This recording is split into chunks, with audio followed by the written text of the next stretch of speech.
What's up? Ghost Fictions is here. This is a story where Izuku disappeared and learned the Hokuto Shinken fighting style. After disappearing for 2 years, Izuku Midoriya returns a little bit different. He wasn't quirkless anymore, instead, he is carrying the deadliest martial arts in the world. Hokuto Shinken.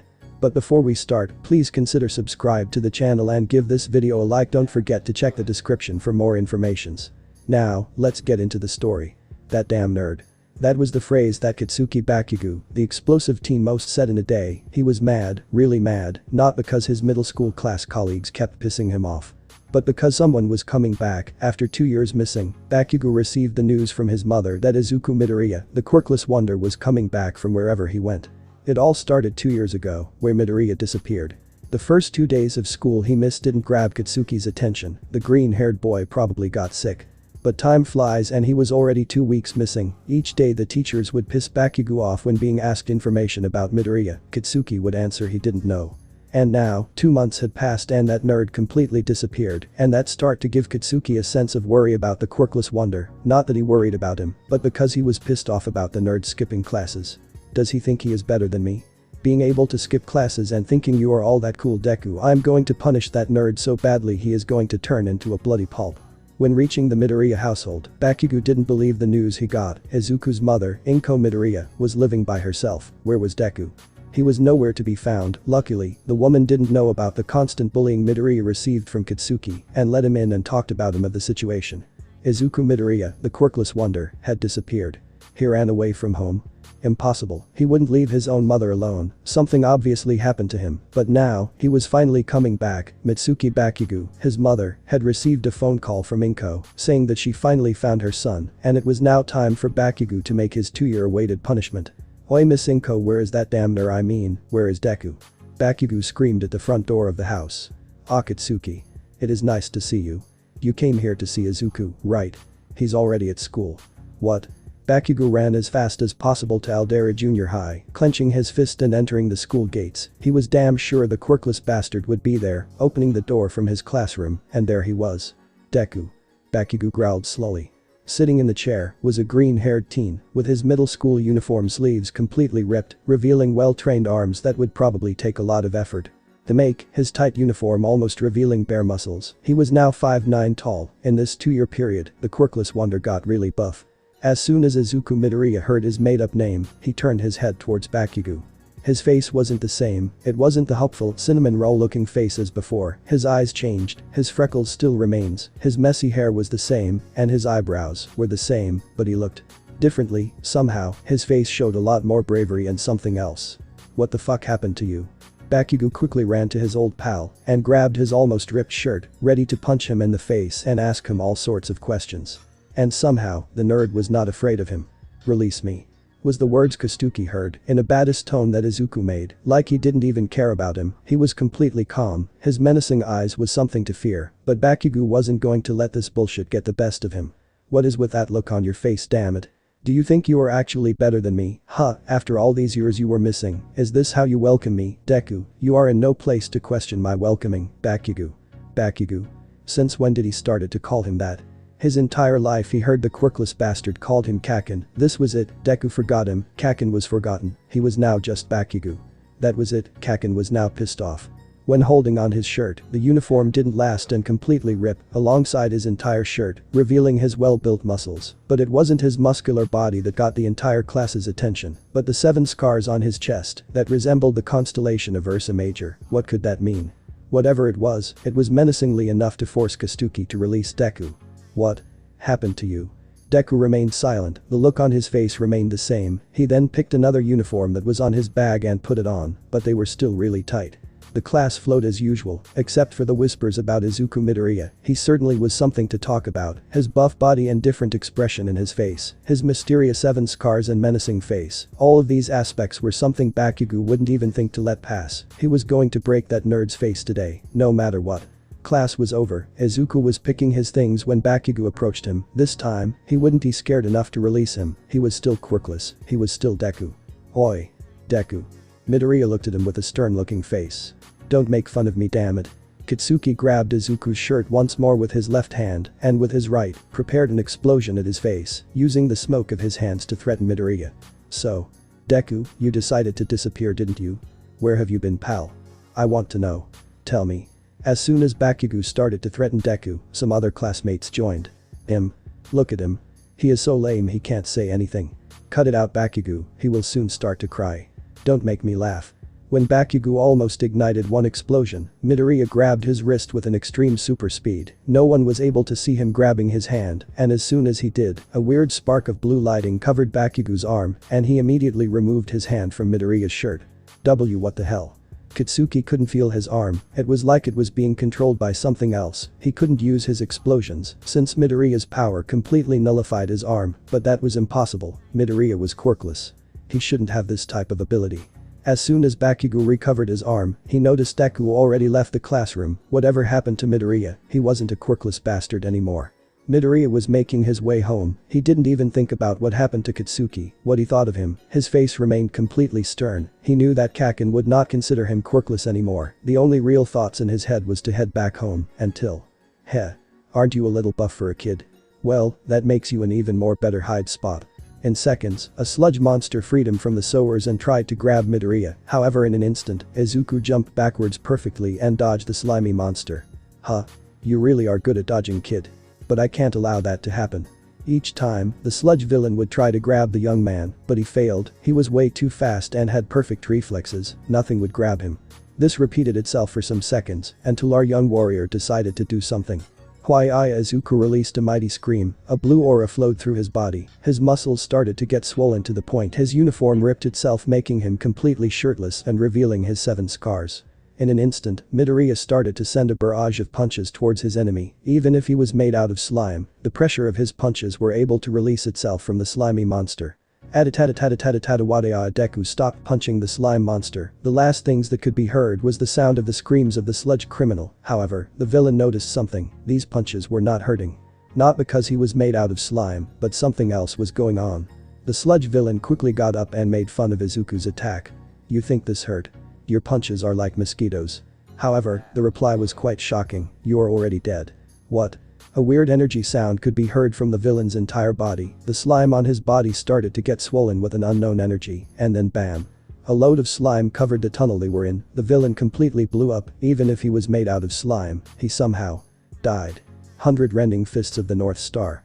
Midoriya was about to resume his way to his home until he heard a familiar voice. Hey, young man. Did you stop this villain by yourself? That unmistakable voice was from All Might, the #1 hero of Japan. If this was the old Izuku Midoriya, he would stay fanboying to death, but right now the new Izuku Midoriya was with a completely stern expression on his face. He wouldn't really care about pro heroes anymore. Yes, it was indeed me. He must have a really strong quirk to blow up this villain. This boy really has the guts, doesn't he? All Might thought to himself before All Might could offer autographs. Midoriya started to walk again towards the exit of the tunnel, but All Might interrupted him. Hey boy, are you planning on joining UA? The answer was quite pleasing. Yes. I am Izuku, you are shirtless again. My apologies, Mom, please stop speaking politely to me, you're my son. After Izuku Midoriya came back after disappearing, he changed at every single aspect. He now treated almost anyone politely, except for the ones that threatened him. After he came back, his mother, Inko Midoriya, was getting quite upset with his new personality. He didn't smile anymore like he used to. It almost seemed it wasn't even her son, and despite all of that, the 7 scars he came back shocked his mother, and now she deserved an answer. Izu, you have to tell me. What are these scars in your chest? Why did you run away? Mom, these scars are a replica of the major Ursa constellation, a gift I received for learning Hokuto Shinken. Hokuto Shin Ken. Yes, it's an old and powerful Chinese assassination martial art style that consists on his mother immediately interrupted him. Wait, assassination martial arts, Izu, are you an assassin? A brief silence took over the place. Midoriya didn't want to answer that question. At this 2-year period, he indeed killed some people, but he wasn't a bad person. Mom, in this world, power is everything. If you don't have it, you are worthless, but in order to protect these indefensible people, I must fight, and there are scum on this planet that doesn't deserve to live on it. His mother was speechless. Are you still going to join UA? Yes, I am. It was past midnight. Izuku had a long time talking to his mother about the martial arts, but he never revealed one thing about where or who he got that from. Right now Midoriya was walking on the street. He couldn't sleep, not with the feeling that someone might be in trouble, and of course, his acts of vigilantism would finally start to spread. Hey babe, wanna have some fun? Izuku Midoriya heard a sick voice coming from an alleyway. It certainly looked like a molester of some kind. No thanks, I have better things to do. A polite feminine voice could be heard from the alleyway too. The female was probably the victim of the molesting. Oh. Talking politely, huh? But what better thing could you do at midnight? Another sick voice appeared. It wasn't just one person that was there. After Midoriya took a closer peek, he saw 4 men molesting a teenage girl with a spiky ponytail, black hair, with a well-developed body for her age. If she's saying no, it's no. A stern voice was heard from the voice of the messy-haired teen, grabbing the attention of the 4 molesters. At that point, the 4 molesters came aggressively straight at Midoriya's direction, obviously with violent intents. And who do you think you are? We are going to kill you. Don't make us laugh. Hokuto Midoriya fisted and kicked each of the molesters one by one. All of them fell on the ground hurt, and the same effects happened. They weren't feeling any actual pain. Huh? You barely touched us. You're so lame. Speak all you want. You're already dead. What are you talking about, you more blerhg? The 4 molesters suddenly blew up, their brains exploded inside out. They indeed were already dead, and there was blood everywhere in the walls. The spiky ponytail girl was shocked. The look of fear on her face showed how afraid she was of the young man. Was he a villain? A vigilante? Only this individual would know. Are you okay? The vigilante said in a complete stern and emotionless voice. The girl responded with fear. Why yes, I am. Izuku turned and walked away. He wasn't a bad person, but he wouldn't let any evil scum get away with their actions. And soon, 3 months had passed. Midoriya had done a lot of vigilante work. The name the teen with the 7 scars started to grow popular around the city. A teen that killed criminals started to spread fear to crime. Right now, an evil organization got their attention focused on him in a bar that shared many individuals. One with light blue hair and a hand covering his face. A man with a suit made out of mist and other ill-intent faces as well. Kurogiri, I want this boy in our league. Are you sure about that? He seems to have a different ideal from us. We should contact, let me.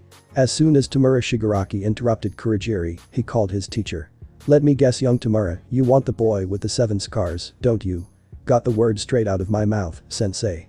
Young Tamura, due to his age and actions, he is probably joining UA. Let time answer when to call him for our league. UA? That bastard.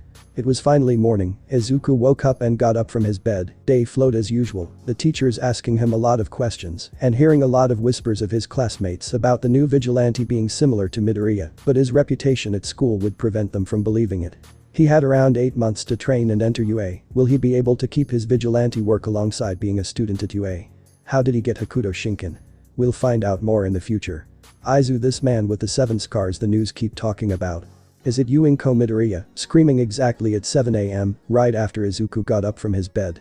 He could barely sleep from all vigilante work he'd done, but that didn't bother at all. He was used to it. Indeed, that man is indeed me. Izuku said in a baddest tone. Izuku. You are a vigilante. Just. Why?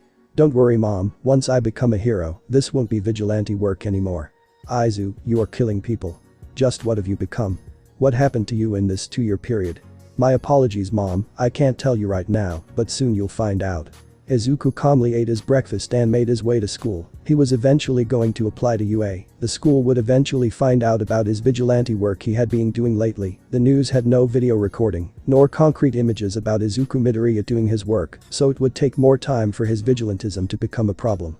Midoriya made his way to the same tunnel that he killed the slime monster 3 months ago. At least all that slime got cleaned away. But what really made him worry was the fact that All Might, the #1 pro hero, probably knew his identity by now, and eventually, someone is going to discover his name pretty soon. What he didn't know is that someone had already found out. Izuku stood by the gates of his school. He was aware that someone was following all time along. He then heard footsteps coming from behind him. As soon as the footsteps stopped, he heard a familiar and polite voice. He turned himself to talk to that person. You are Izuku Midoriya, aren't you? It's a pleasure to meet you. You are that girl from that alleyway, aren't you? I'm glad you remembered me. My name is Momoyaoi Rozu, and you must be the man with the 7 scars. How did you find me?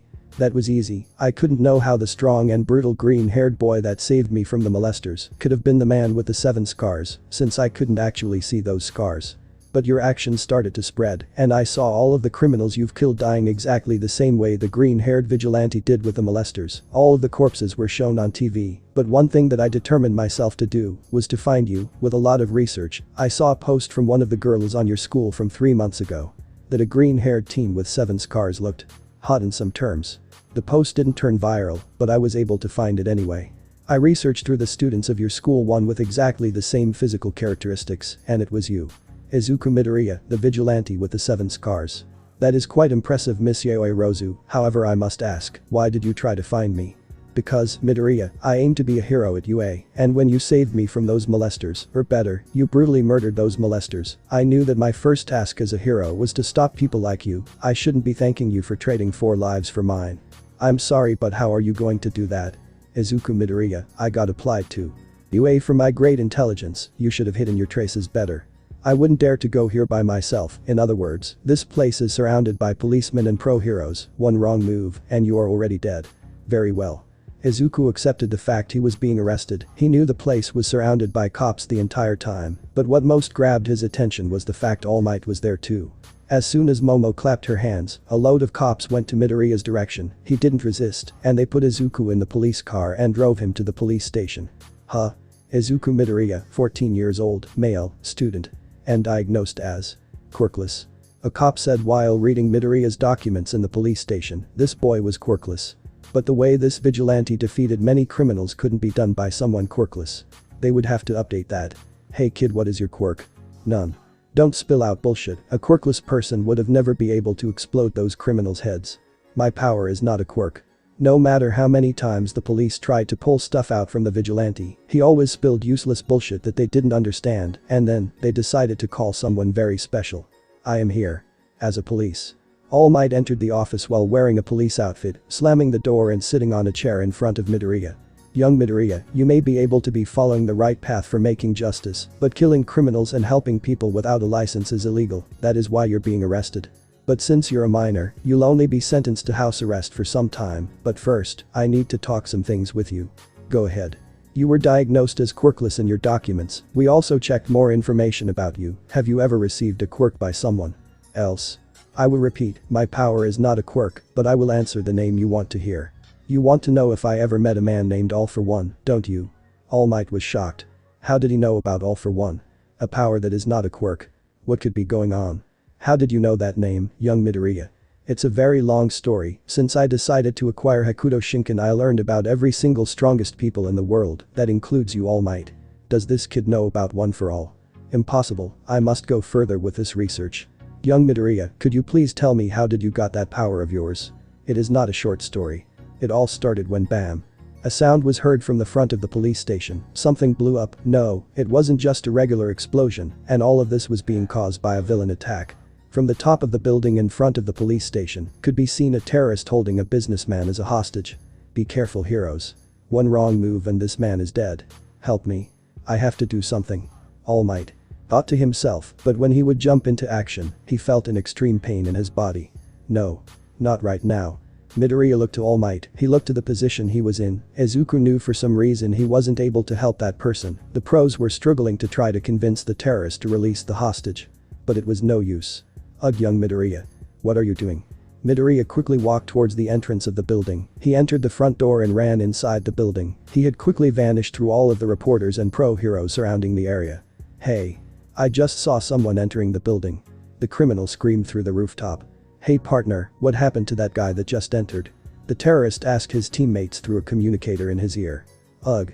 He hit us all with punches and kicks, but none of them seemed to hurt Blurg. A weird sound of flesh exploding was heard from the communicator. Whatever happened down there, all of his teammates died.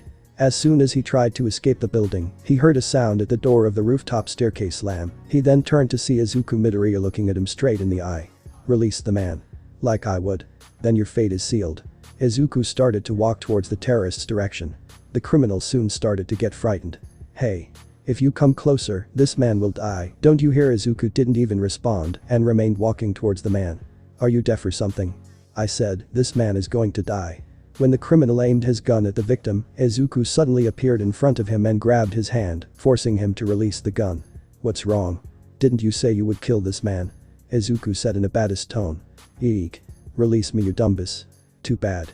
Izuku then held the criminal's wrist harder, and suddenly the terrorist's entire hand broke. All of the bones inside the area of his wrist were smashed. Jaya. The terrorist screamed in pain, forcing him to release the hostage. The businessman fell to the ground and ran away. Ugh. Kid. You forced me to do this. Suddenly, his voice became sicker and his body started to grow in an elephant's size, his skin became gray and his clothes completely ripped. I'm going to kill you. The villain threw Midoriya out of the building, making the seven-scarred boy fly through the street and collide himself in the window from a building. AHHH. Pervert.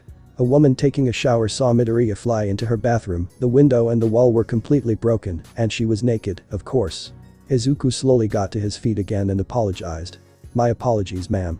Izuku started to walk towards the hole of the wall and stopped right there. He raised his head upwards to see the villain falling into his direction. I'll take you to hell. Izuku then jumped towards the direction the villain was falling, making a karate kick position in midair. And flying towards the transformed terrorist's direction. Huawada Izuku kicked him straight in the chin, causing a lot of damage, both fell out of the building. The villain collided to the ground hard, while Midoriya landed safely. UGHHH. I'll kill you. I'll kill you. The villain quickly got up and ran to Midoriya's direction, but suddenly, Midoriya fixed his two thumbs into the villain's head, one at the right side and the other at the left side of his head. This caused the villain to stop his run. On Earth Dipper Remorse Fist. I pressed one of the crucial pressure points in your head. You got 7 seconds to live, use that time precisely to think about your sins. The villain started to slowly walk backwards in despair. 0.50, I don't want to die. I want to live. 2.50, P please. Cancel your attack. Or something. 3.10, I just wanted money. Please don't kill me. 4.90, 5.20, 6.400 sh bam. The villain exploded, all of his brain flesh was spread all over the floor. And suddenly people all over around started to relate that move to the deaths of the opponents of the Teen of the 7 Scars, and they soon realized who that boy was. Hey.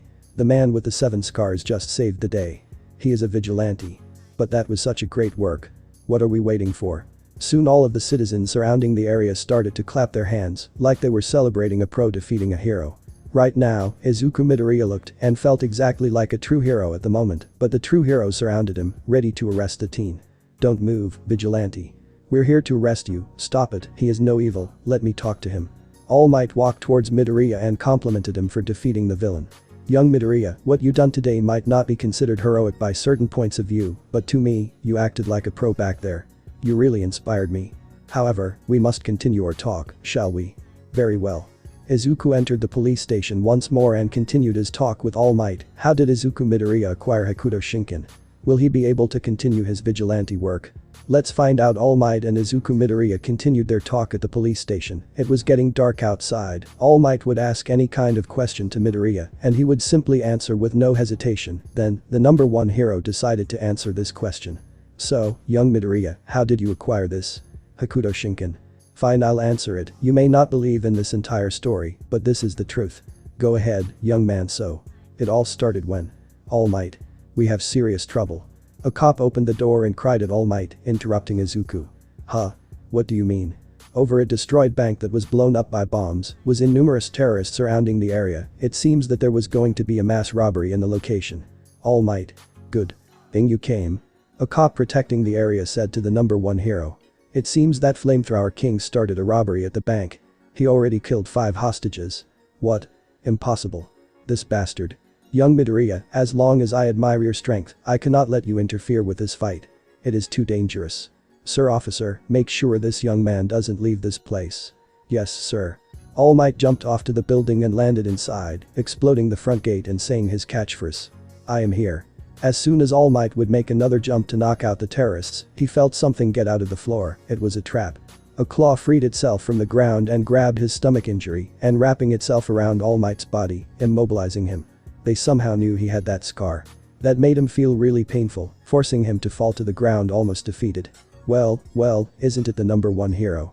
Someone behind All Might appeared. That person was huge. He was 7-9 feet tall with a well-built body, shirtless and with jeans on. He was bald and had killer intent eyes. You must be Flamethrower King, am I right? You're goddamn right, fellow hero. Now, we can release that claw if you make something for us. And what would that be? Flamethrower King dropped a very large saw, 2 meters long, and he placed it next to All Might's fallen body. Then, he stared at a person that was buried on the ground like a plant, with only his head popping out of the ground. Hold that claw for me and chop that man's head off. I know you can do it, come on. Why you wouldn't? Oh yes, I would. Meanwhile, at the entrance of the building, various cops were surrounding the area, and the one responsible for keeping Izuku safe turned to him and said, Hey. Do you have any idea what is happening inside that building? Kid, wait kid, where are you? The cop took seconds to notice Midoriya was gone. He eventually looked everywhere. Did he run away? No, he must have gotten inside the building. Back inside the building. So. All Might. Chop his head off. All Might was being controlled by the claw that was forcing his limbs to move, forcing him to walk towards the buried man. Haha. Wahaha. This is going to mess the impression of the hero so much. Can't wait until the world knows its symbol of peace killed an innocent man. Hey boss. It looks like we have a visitor. One of the henchmen of Flamethrower King said to the villain. The henchman brought a handcuffed messy green-haired teen towards the villain, and that granted the terrorist an idea. Young Midoriya. I told you to stay outside. Oi. All Might. I have an idea. Hey partner, give the saw to the kid. How about the news change? All Might let a kid kill an innocent man, and he could do absolutely nothing. Wahaha. This couldn't be funnier. The henchman gave the saw to Midoriya, and the teen made his way towards the buried man. Please. Stop. It. The victim said in despair. Go kid, chop that man's head. The henchman that brought him told Midoriya right next to him. Izuku lifted the saw with his handcuffed hands. He was ready to strike the man's head. Young Midoriya, don't do it. I like you kid. Do it. Slash. Splat. You know. I think boss meant this man's head. Not mine. The henchman said with hesitation. The saw went through his head in a 90-degree, exactly at the middle of his skull. Izuku didn't strike the hostage. He stuffed the weapon inside the terrorist's head. My bad. Midoriya responded in a calm and natural tone. Izuku then swung his blade in the terrorist's head, making he scream in agony. This damn kid. Oh, teammates. Get him. Flamethrower King said. Izuku released the blade and left the villain walk backwards with the saw stuck in his head. Then, hundreds of criminals ran towards Midoriya. They surrounded him and started to attack him with their quirks. Why Izuku released a mighty scream, swelling his muscles and ripping off his shirt and breaking the handcuffs and revealing his 7 scars. Each villain would try to strike Izuku with tentacles, giant hands, flame balls, or whatever their quirk was. Midoriya countered with punches and kickies, forcing them all to fall to the ground. Watu Atadawada, this repeated itself for 1.5 minutes until all villains were hit by Izuku. Heh. Trying to kill us with regular punches and kickies won't work. Your attacks are too weak. You all have been dead for the past 5 seconds. What? When every villain heard the message, they all blown up, blood dropped everywhere in the building. The hundreds of criminals that surrounded Izuku were killed. The man with the 7 scars. You bastard. Flamethrower King screamed at Izuku. You killed all my men. I'll show you why they call me Flamethrower King. Suddenly, the villain's cheek stuffed and became red. A second after, he started to breathe fire in Midoriya's direction. Izuku jumped really high, dodged the flames and flipped all over in the air, landing right behind Flamethrower King. In a flash, he kicked the villain's scruff from behind, pressing a pressure point in his neck. I pressed one of the crucial pressure points in your neck. You can no longer release the fire you breathe. The villain soon started to choke. His chest started to get swollen with all of the flames that were trying to escape his body, and in seconds, his body started to inflate like a balloon. His body got swollen to the point he was on the point of explosion. Bam. The villain blew up in an explosion of flames and flesh, leaving All Might shocked over the scene he saw. Izuku Midoriya, the teen with the 7 scars, had saved him. Young Midoriya. Izuku released the claw that tied All Might. The number 1 hero got up and looked at him in the eye. The teen no, the man with the 7 scars saved the day twice, while he, the strongest person in the world, couldn't do absolutely nothing to stop the 2 conflicts. He saw more than a true man. He saw someone who could face danger without fear. Someone who would make crime fear him. He saw a successor. Izu, stop showing up shirtless every day. Your wardrobe has literally no more clothing. My apologies, Mom, stop speaking politely. His mother, Inko Midoriya, cried again about his personality, and this time, he brought someone special to their home. I am here. Is that All Might? Yes Mom, this is indeed All Might.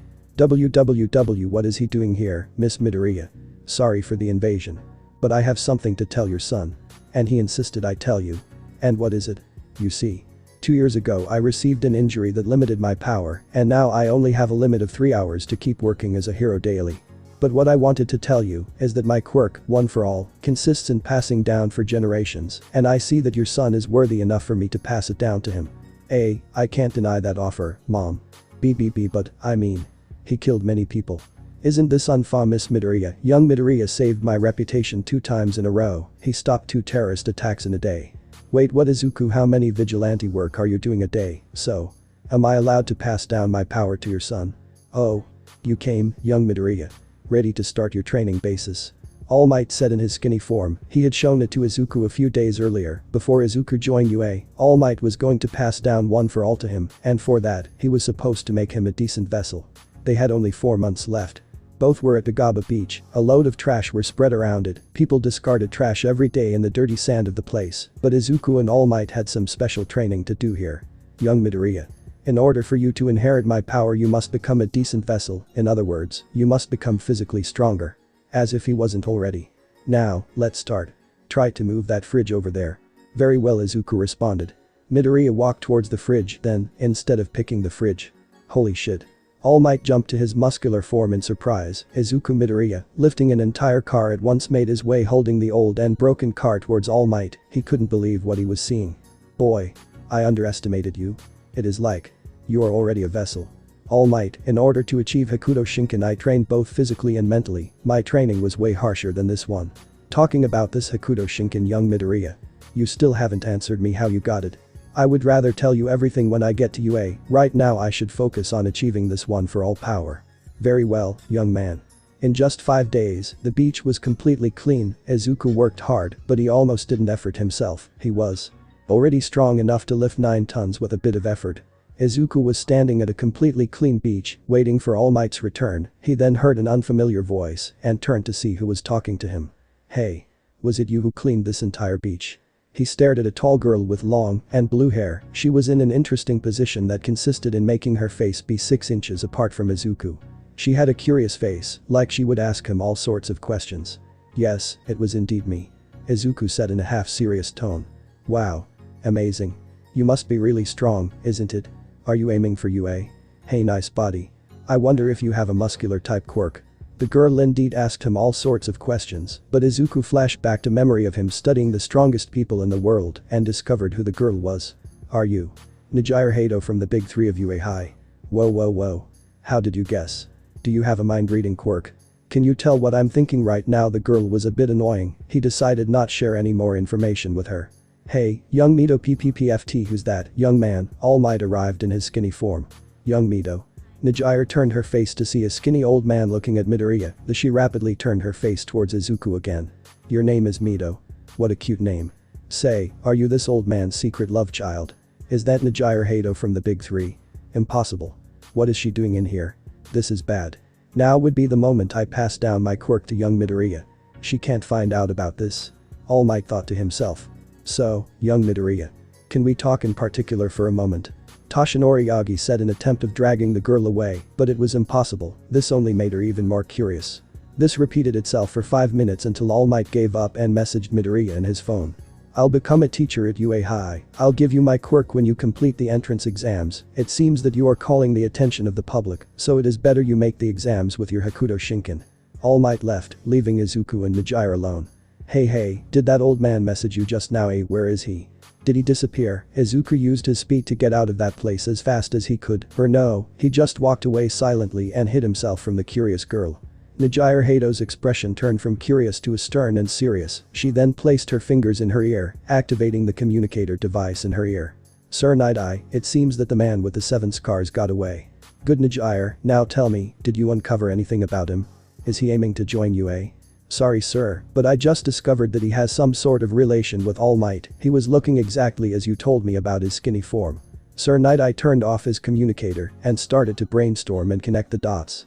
This is going exactly as my previsions, but something I still don't get. Why did All Might chose the man with the 7 scars as his successor? He is a vigilante that kills people. This time I'll make sure I drag every single information about that boy.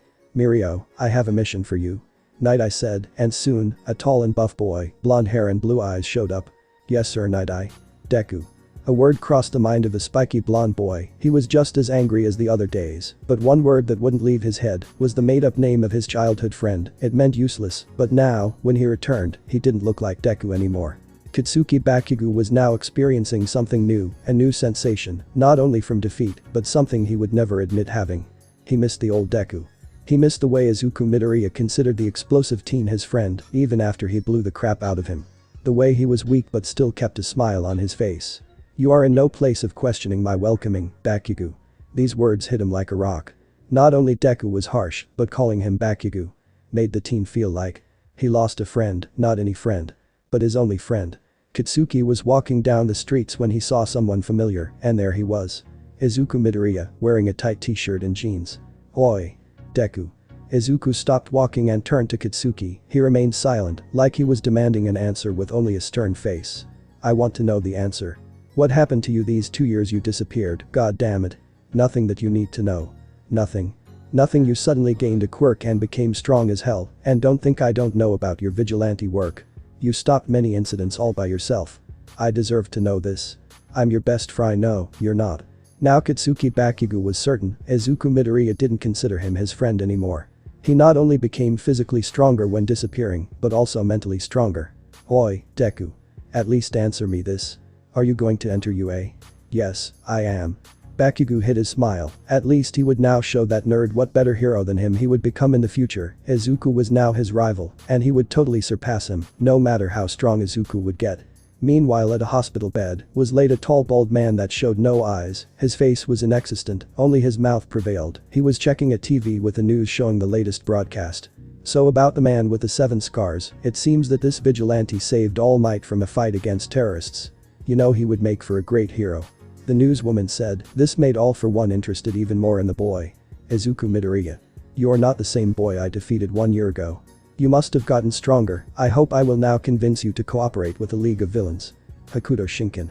That enemy is now my second priority after wiping one for all out of this world. Hokuto Shinken. This 2,000-year-old martial arts is way more dangerous than One for All. I must find a way to make it listen to my orders. Izuku was making his way to school. He walked alongside all students. The rumors about him being the man with the 7 scars he heard around him only got bigger. He had 3 months left until he joined UA. His mother adopted a certain angrier personality, and now she looked like a chubby version of Mitsuki Bakugo. Midoriya wasn't rebellious, but he being a vigilante and not following his mother's advices made her change her personality. Izuku suddenly felt the presence of someone with ill intent around him. He stopped. He let the flow of the crowd of students leave him behind. Izuku was now alone, waiting for the presence to show up. Move, I know you're there. Izuku said in a calm and menacing voice. Wow. How did you know I was following you? An average height blonde girl wearing a schoolgirl uniform made her way out of the wall. To others, she would look like a cheerful young girl, but to Izuku Midoriya, she was not. Who are you? Hey, there's no need to be rude. She said in a cheerful voice. Why were you following me? You want to go straight to the point, don't you, cutie with 7 scars? Izuku widened his eyes a bit in surprise. It looked like this time, another girl found out about his identity, but this time, she had different intents. Izuku knew just by looking at her eyes. She wasn't a normal schoolgirl, she had the scent of a killer. You know, back when I was younger, people always called me a villain because of my quirk. But I always wanted to be a hero, but his broken society would never let me be one. So I followed my own path. I couldn't hold my taste for blood, and I killed some people. Izuku widened his eyes when he heard that. She was definitely a killer. I gave up on my dream to be a hero, but then, I heard about you. A green messy-haired boy who killed criminals with his bare hands. Just thinking about you blowing up those guys' heads made me nervous. Then, I compromised myself to find you. Izuku Midoriya. And why did you find me? When you inspired me killing criminals. I kinda made some friends. I wanted you to see them. Suddenly a purple mist formed itself around Midoriya. He immediately made his fighting pose, and the mist swallowed him entirely, and when he jumped backwards in attempt of dodging the mist, he found himself in a bar alongside a load of ill-intent faces. Greetings, man with the 7 scars. A light blue-haired young man with a hand covering his face greeted him. Izuku knew those people weren't of the best intentional ones. Good job on distracting him, Toga. Shigaraki said to the girl, you can always count on me. Himiko Toga responded. Izuku looked around him. All of the people surrounding him looked like henchmen. There was many of them. He was clearly facing a gang. No, something even greater. Where am I? Izuku asked. Welcome to the League of Villains. Shigaraki said. I'll give you this chance, get me out of here immediately. Izuku responded with an irritated tone in his voice. Why? To go to school and go to that pathetic UA. If you knew how broken this hero society is, I know. And the solution is not joining the other side. I, Izuku Midoriya, will fix this broken society by myself. Haha. And how exactly are you going to do that? Young Tamura, don't underestimate him. Because of his methods of vigilantism, the crime rate dropped drastically due to the fear he spread to the criminals.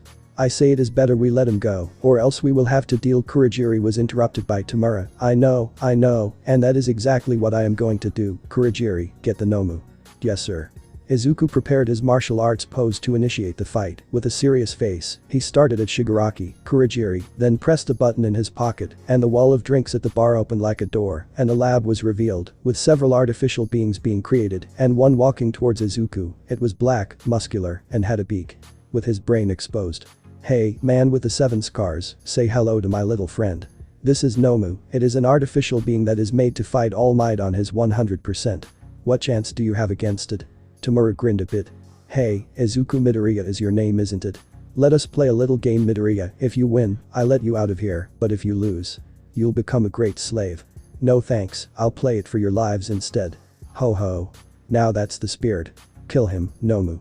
The artificial being jumped at Izuku. The young warrior tried to dodge, but was grabbed by the Nomu's arms. Then, the black puppet started to press him hard, attempting to break his back. "You ugh." Izuku growled in pain. "Press him harder, Nomu. Make the man with the 7 scars regret his life. Force him to surrender and regret not joining us." When the Nomu would make a final press, a blue aura started to flow out of Izuku's body, and his muscles started to get swollen.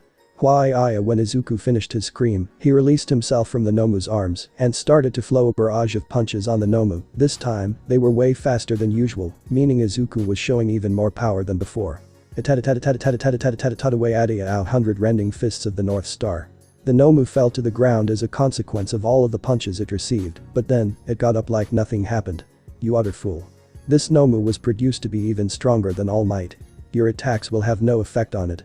Shigaraki screamed. "You should have thought twice when picking a fight with me, Shigaraki, because without this thing, you are just a regular gang with ill intent. What I'm trying to say is that this Nomu is already dead." "Huh? What the fuck?" The Nomu's body started to get swollen, bulges started to form on each part of its body, and then, bam. "It's over, League of Villains. I'll give you this chance to let me out of here, or else I'll have to end you one by one." "Don't be so sure about that, Midoriya." Seconds passed and nothing happened. "Hey, Kurogiri, something is wrong, the Nomu is not regenerating. So this thing can rebuild itself when damaged." "Unfortunately for you, Hokuto Shinken consists on pressing the vital pressure points of my enemy. When they blow up, they no longer have life. This artificial being is not immortal, and so it cannot rebuild itself when already dead." Izuku explained. Hokuto Shinken, Shigaraki said in misunderstand. Suddenly, a radio in the room turned on by itself, and a familiar voice was heard out of it. "Let him go, young Shigaraki, you and the League right now are no match for him." This voice. Izuku said, "Huh?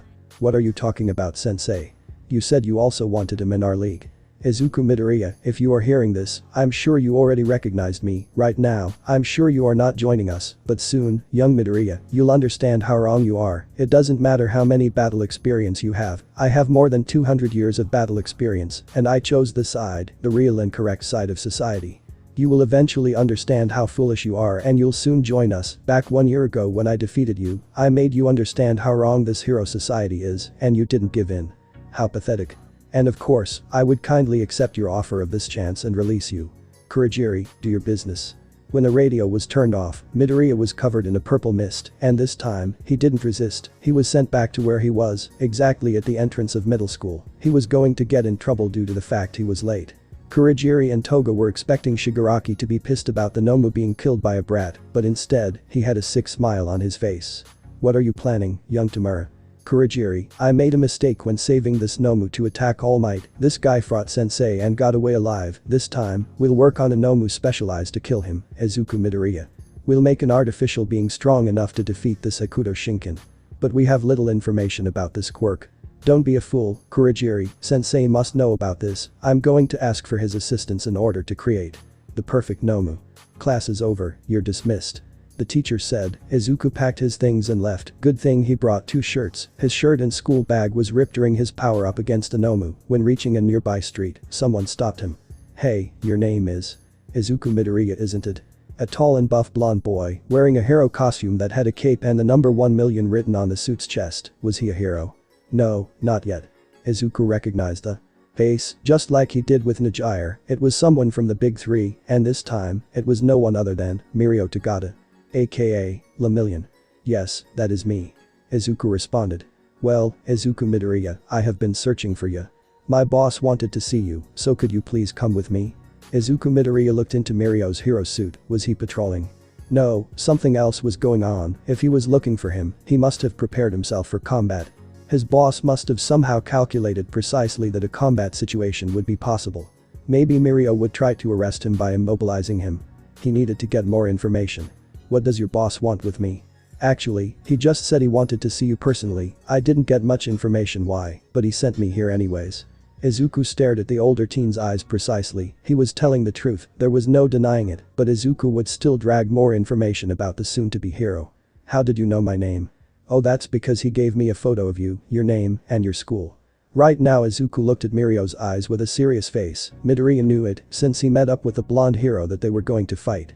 The fighting spirit inside Mirio was surely growing, there was no doubting it. Mirio knew Izuku was the man with the 7 scars and was going to fight him to bring him to his boss. Izuku turned around and got 4 meters away from Mirio, then, he turned again and initiated his martial arts pose. Mirio did the same, he initiated a fighting pose and looked at Izuku with a confident and proud face, his blue eyes confronting his greens. It was going to be a long fight. Suddenly, Mirio got sucked to the ground and disappeared. Feeling his location, Midoriya jumped backwards, and consecutively, Mirio burst from the ground with an uppercut, missing Midoriya's chin. Izuku, within seconds, advanced with an extreme speed and tried to hit him with a punch, however, the punch just went through Lemillion like he was a hologram. Mirio countered with a jab that successively hit Izuku straight in the face, sending him 2 meters away. So my boss predictions were precise. We indeed were going to fight. Mirio Tagata thought himself. His quirk insists on making he untouchable somehow, this makes it impossible to hit his pressure points, but… well, let's finish this up. Vigilante. Come with everything you got, hero. Mirio got swallowed by the ground again, and this time he expelled himself instantly and got launched to the sky. In midair, he prepared a punch that would go straight to Midoriya's chin. He would eventually hit with all of his force. It's over. When Mirio was falling in Izuku's direction with his punch ignited, Izuku launched both of his hands into Lemillion's direction and launched a deadly technique. Tenhakusatsu. A bizarre beam of energy hit Mirio, making several holes in his body that were in the location of his pressure points. Mirio fell to the ground, defeated 4 degrees heaven-breaking impalement. What the hell? Mirio slowly got up from the ground and suddenly, he fell to the ground completely immobilized, like he couldn't move any of his limbs. What is going on? I can't move. Lemillion. I pressured all of your pressure points at the same time, but instead of bursting you from inside out, I just paralyzed you. I had no intentions of killing you. Well. Heh. I was defeated by someone who's not even a freshman. Huh. Actually, I have 2 years of non-stop battles. I fought many people and beings that were even stronger than you. Oh really? That is a good reason, but not enough to satisfy All Might's choice on you. A mysterious voice was heard from behind Midoriya. Sir Night-Eye. What are you doing in here? It seems that all of my previsions were precise. I'm sorry I didn't tell you, Mirio, but I knew you would lose this fight. No, it's fine, sir. At least you were finally able to meet who you wanted to meet so badly. Who are you? Izuku asked. My name is Night-Eye, it is a pleasure to meet you, Izuku Midoriya. Night-Eye responded. What do you want with me? Come to my office, I would like to talk alone with you. Eventually, Izuku talked to Sir Night-Eye and told him about the 2 times he saved All Might's reputation, and he also told him a little about his power, Hokuto Shinken. But not its origins or anything like that. Young Midoriya, I still don't understand why All Might chose you, but it seems you can't tell either. So I'll dismiss you, you'll join UA, and seeing of what you're made of, I'll understand the reason on how a cruel vigilante like you was worthy enough to be the inheritor of One for All. Very well. Izuku left his office, making his way home, he started to think. Obviously, UA would find out he is the man with the 7 scars, and God knows if he will enter. His classmates might not as well accept him, but it didn't matter, he would try his best, he only needs a provisional license, and he would continue his vigilante work. When reaching his house, he opened the door and found himself facing his mother, with a deadly look on her face, and with a belt in her hands. The TV was turned on with the news showing Izuku Midoriya defeating Mirio. Perhaps there was someone more terrifying than the man with the 7 scars present in the world. 3 months had passed, Izuku was now standing in front of UA gates. It was time for the entrance exam. It was the time Midoriya would finally craft his way to be a hero and get strong enough to have a rematch with All for One. Izuku started to make his way towards the entrance, and he stopped, seeing the statues of the school and appreciating the construction of the campus. Ow. A chocolate-haired crone bumped into him and fell to the ground. She had brown eyes and pink cheeks, her hair reached her shoulders, and she had a peculiar, cute appearance. Are you alright? Izuku asked. He gave him his hand to lift her. She grabbed his hands and lifted herself, with a small blush on her face. Whoa. He is so buff. She thought, seeing his almost ripped middle school uniform. Hey, doesn't that boy look like? Is it really him? No, the man with the 7 scars wouldn't be stupid enough to show up at UA. Whispers could be heard around Izuku and the girl. Well, I'll be going. Good luck with the exam. She quickly dashed away with her face blushing. Izuku made his way inside the building and sat down in his seat. Next to him, sat down no one other than Katsuki Bakugo. Hey Bakugo. Izuku said. Katsuki's eyes widened in surprise. He looked towards Deku, waiting for a response. Good luck in the exams, I hope you pass. Izuku said with a stern expression. Good luck for you too, nerd. Katsuki answered. During the 6 months, Katsuki grew some mutual respect towards Midoriya. He wasn't weak anymore, and he was someone of Bakugo's league. Welcome to UA everyone. Say he. President Mick presented all of the rules of the exam. All students made their way to the exam arena. Izuku was wearing a red shirt with blue long jeans. It was casual clothing, but Izuku could fight in those. Izuku Midoriya was facing the gate. He was looking towards the students, and he stared at the girl that bumped into him in the entrance. When he would approach her, he was stopped by a blue-haired tall boy. Hey buff young man. Are you intending on distracting other students? If yes, you should just leave. He was tall with a well-built body. He had some engine parts coming out of his legs. He wore glasses and was wearing a blue tracksuit. Izuku answered him no and made his way towards the gate. He was going to show UA what he was made of. Alright fellow hero wannabes. Let's start the exam. President Mick screamed suddenly. The doors opened. Izuku ran with an extreme speed on the gate, leaving all students behind. What are you waiting for? Go go go. A real battle has no countdown. Follow that buff boy's example and run. What Izuku screamed while breaking many robots at a time. Then, all students ran towards the gate. Many robots started to attack the students. Izuku would simply break the robots using his physical capabilities. In only 2 minutes, he gathered 18 points. Meanwhile, at an audience room. So, Toshinori, the man with the 7 scars, decided to join UA. Huh? A man made of concrete asked the skinny man. I must say something Yagi, when this boy joins UA, we'll have to make sure he stops his vigilantism work, but we must consider the fact that the fear he spread towards the criminals made the crime rate drop drastically because of him. I'll make sure we put some education to that boy before giving him a license. A white bear mouse thing told the number 1 hero. I am grateful for your help, Principal Nezu, and now, the main attraction may come, and we'll see how will Izuku Midoriya deal with a challenge that requires heroic actions. Toshinori said, and then, he pressed a red button in front of him. Back in the arena. Minutes had passed. Izuku had now 75 points saved. He would eventually pass by points, but that wasn't enough for him to consider passing. UA must have found out he was the man with the 7 scars, and he would need to show him worthy to join, even if he is a feared vigilante. Suddenly, the ground started to rumble. Izuku looked behind him, and a giant robot could be seen destroying the nearby area. It was the 0-pointer. All students were running away. He would do the same. Breaking the robot would require him to show more of his power, and that would reveal his identity. But then, he heard someone familiar. Ow. The brown-haired girl had her feet stuck under a robot part. The giant robot would smash her. Izuku didn't think twice. He walked towards the girl and cracked his knuckles. He was going to destroy the robot. Hey, what are you doing? The 0-pointer is going to kill you. The brown-haired girl screamed. Why Izuku released his mighty scream. His red shirt dripped due to the rapid growth of his mucles, revealing his chest alongside his 7 scars. Those scars. The girl thought to herself.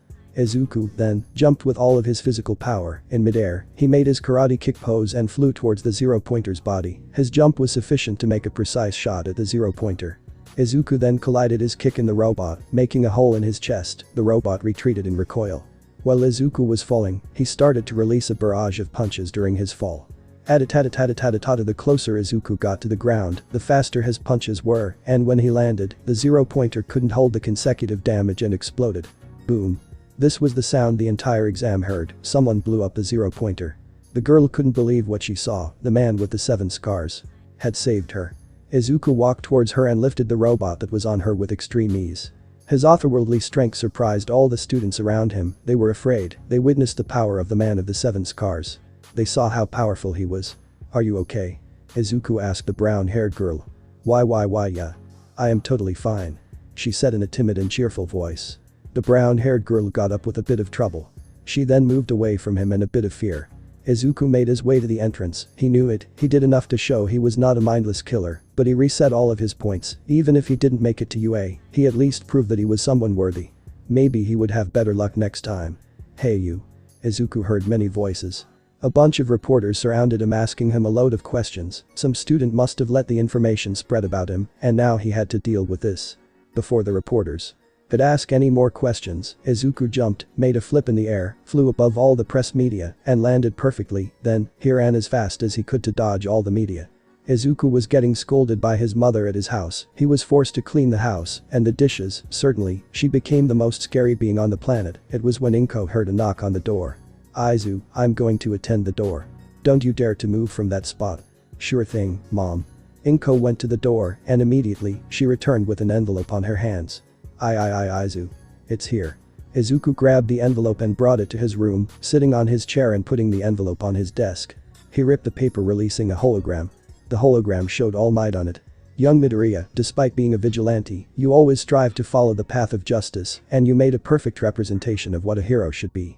Even with the fearful faces your classmates did when seeing you reveal your scars, you should check out his clip." The brown-haired girl. Izuku thought, hey. You know that guy with the 7 scars on his chest and messy green hair? He saved my life, so I wanted to transfer some of my points to him. The girl said. "Hey, there's no need to worry about that, young listener. You don't need to transfer him your points." President Mick replied. "Someone who doesn't care about the consequences of saving someone is the true definition of a hero. UA cannot discard this type of people. Now, young Midoriya, welcome to your Hero Academia." Izuku wore his UA uniform. Luckily this time, the shirt was large enough to hold his muscles. He opened the door of his house, gave his mother a goodbye, and walked to his new school. He reached UA, he walked inside the hallways, seeing the flow of students. He was feeling excited, despite the stern expression on his face. When reaching his classroom, Class 1A, he opened the door. And then everything went kaboom. This guy was so manly. Oh wait, there he is. A spiky red hair boy ran towards him. "Hey. My name is Ejiro Kirishima. I am a great fan of your work, Izuku Mido." He was interrupted by a pink-skinned girl that slammed the poor red hair boy into the ground. "Hey. My name is Mina Shido. It is a pleasure to meet you, man with the 7 scars." It seems that his welcoming was quite surprising. Suddenly, a brown-haired girl appeared behind him. "Whoa. You made it to UA. This must be fate," the girl said. "My name is Ichako Uraraka. It's a pleasure to meet you, Izuku Midoriya." Ichako added. "How do you know my name?" Izuku asked. "The media knows everything by now. Your name was revealed by a user from your middle school. Some reporters found out. You should have hidden your traces better." Momo's words echoed through Izuku's mind. And then, the woman that was on his mind, Momo Yaoi Rozu, was looking at him from the seat at the back of the class. She had a face of surprise and fear at the same time. The thoughts inside her head were obvious. She didn't know how he was able to enter UA while being a vigilante. How was he accepted into UA? This is nonsense. They wouldn't accept someone as cruel as him on this prestigious academy. Izuku greeted Katsuki, who was on the seat in front of him. Then, a man inside a sleeping bag appeared in front of all classroom. He removed the sleeping bag, and what he said was quite shocking. "My name is Izawa Shouda, and I will be your homeroom teacher." The class calmed down after 2 seconds, then Izawa presented the UA gym clothing. "Wear these gym clothes, we're going to have a quirk apprehension test." Izawa said with a bored tone. Eventually, the class made their way to the PE grounds with their gym clothing on. They were in a baseball-like field. They were going to test their quirks. Izuku Midoriya, a well-known vigilante that shows no mercy towards its enemies. "What is your highest throw on middle school?" Izawa asked. "Around 15 meters. Izuku's classmates were shocked. Only that Kirishima was surprised. This nerd was not who he used to be now back in middle school, Bakugo added. "Huh? What do you mean?" Ichako asked. "I'm saying, back in middle school, he suddenly disappeared for 2 years, then, he returned like that. Buff and almost invincible." "And how did he look like?" Toru Hagakure asked. "TCH. Stop asking about Deku, goddammit. You can do whatever you want as long as you don't leave that circle. That includes using your quirk. We can use our quirks, that is so cool. That's the UA Academy. This is going to be fun." "Fun, huh? Alright, whoever drops by last will be judged of no potential and will be expelled," Izawa revealed. The class was shocked again. "Go ahead, 7-scarred delinquent. Show me what you're made of." Izuku prepared to launch the ball. He aimed for 2 seconds, then, he threw the ball. The ball flew through the skies. 500 meters. The phone showed the distance. Weird flex, but okay. Kirishima screamed suddenly. Izawa's cloth were launched at Izuku, wrapping around him and dragging him towards Izawa. "You're holding back," Izawa said. "How can you try to become a hero without showing a minimum of your potential? I am planning on expel you first if you only use your physical strength. I'll give you 2 more tries, use them precisely." the teacher added. Very well, Izuku said, he wasn't even a bit afraid. Izuku grabbed another ball, then, he did the usual. His gym clothes ripped during the growth of his muscles. But this time, he was going to show even more strength. An intense blue aura flowed through him, he was going to show his full strength, when is he going to stop screaming? Mina said. This is so manly. Kirishima said Wade. Izuku threw the ball with all of his might, the ball went to the clouds. Everyone lost sight on the ball. 1.5 kilometers, the phone showed the final results. Interesting, as Awashada said, he was surprised by the kid's strength. Insane. How can someone carry such power? Mina screamed. The quirk apprehension test flowed with intensity, Izuku won first place in all kinds of tests. He jumped higher than all of the students, he was so fast, it was like he was teleporting, but he wasn't. In the lifting exercise, there was no wonder Midoriya would win. He had way too many traits. Soon, the test ended and Izawa showed the results. Final results. First. Izuku Midoriya 2nd. Momoyae Rozu 3rd. Shoto Todoroki 4th. Katsuki Bakugo 5th. Tenyu Iida 6th. Fumikichi Tokoyami 7th. Mizo Shoji 8th. Masahiro Ajiro 9th. Ajiro Kirishima 10th. Mina Ishido 11th. Achako Uraraka 12th. Koji Koda 13th. Rikito Sato 14th. Sayu Asui 15th. Yuga Aoyama 16th. Hanta Siro 17th. Denki Kaminari 18th. Kyoka Jiro 19th. Toru Hagakure 20th. Minoru Mineta 0, and about you being expelled, it's all a lie, class dismissed, see you all next class. As Awashada said with a bored voice. Why'd everyone except Momo and Izuku screamed. Izuku was making his way back home when he heard his name being called. Oi Midoriya. The red-haired boy Kirishima called him. Hey, Izuku, do you have any more pictures of you in middle school? Ijiro asked, why do you want to know? You know, because I kind of searched about you on the internet and I saw your middle school yearbook and man, you were a snowflake. What the hell happened to you? Midoriya kept himself quiet, he gave a slow sigh and decided to answer that question. I trained. Duh. I can see that. But I heard Katsuki Bakugo talking about you being quirkless and late bloomers are really rare today, and also, on an article on the internet, it tells something about Hokuto Shinken. What about Hokuto Shinken? Can you teach me? No. Oh. Come on, man. What? Why do you want my power? Because it's manly.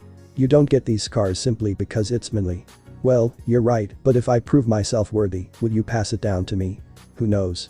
I don't know how to teach. Well, I think it is asking too much of you, well, see ya. Kirishima ran towards his home, Izuku resumed his way home too.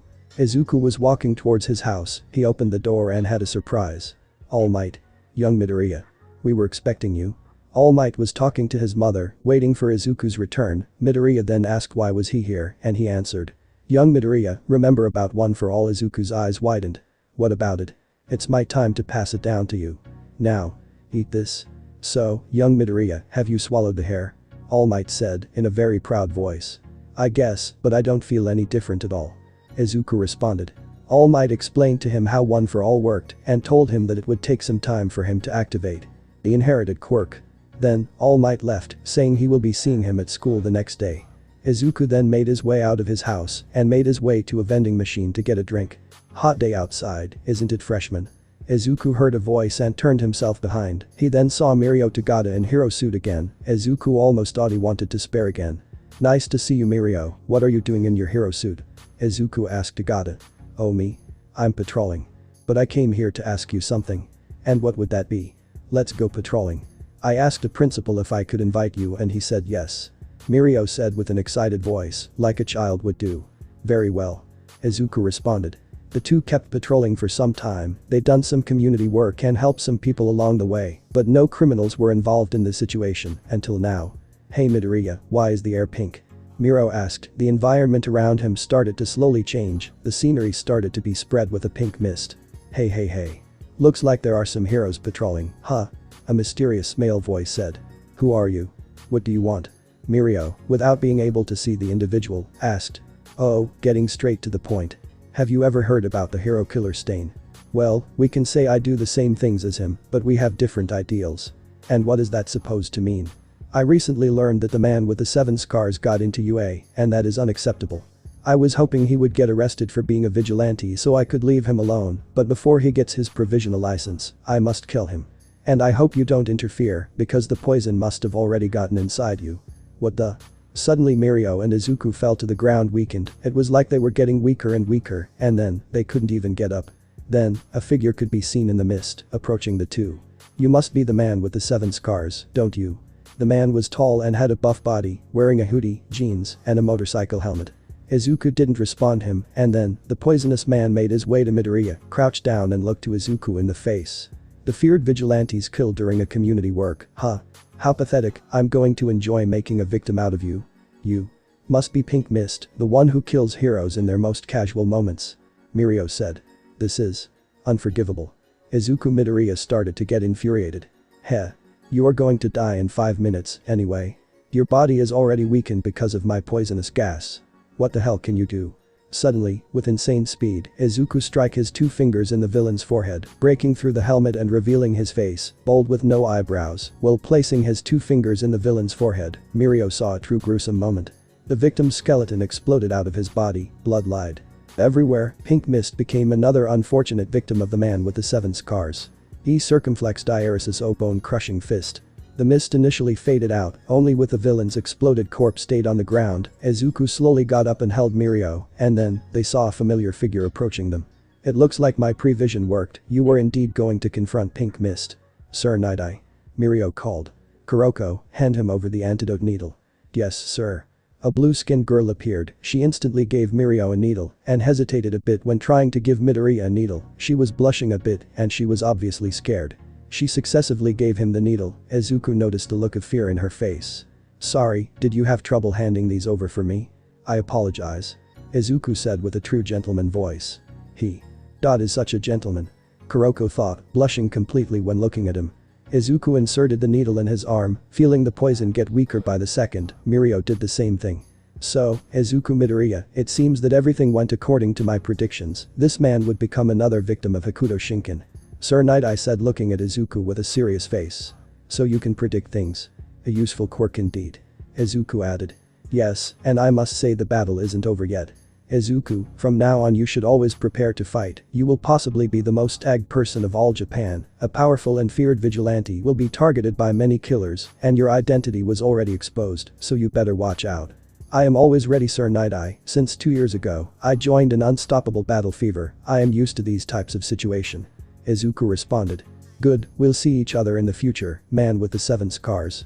Night-Eye, Mirio, and Kuroko left. Izuku sat down in his assigned seat at Class 1A. He entered at the same time as the student Tenuita. They discussed a little. I have to admit this, young Midoriya, at first I was scared to talk with a feared vigilante, but I didn't know how a good person you were.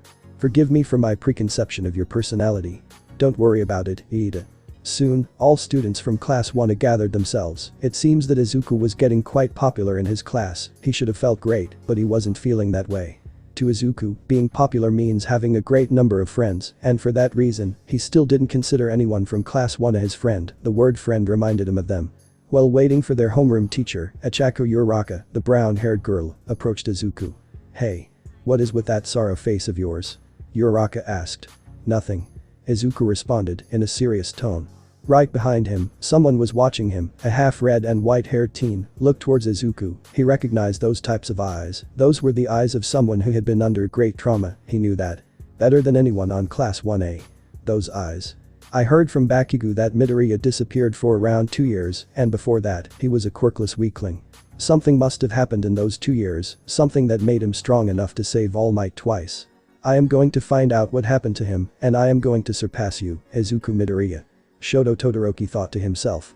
Suddenly, they heard a familiar voice coming through the door like a normal person. I am here coming through the door like a normal person. All Might said, arriving in his Silver Age costume. Whoa, it is All Might. He is teaching at UA. I wonder what lesson we'll have. Young students.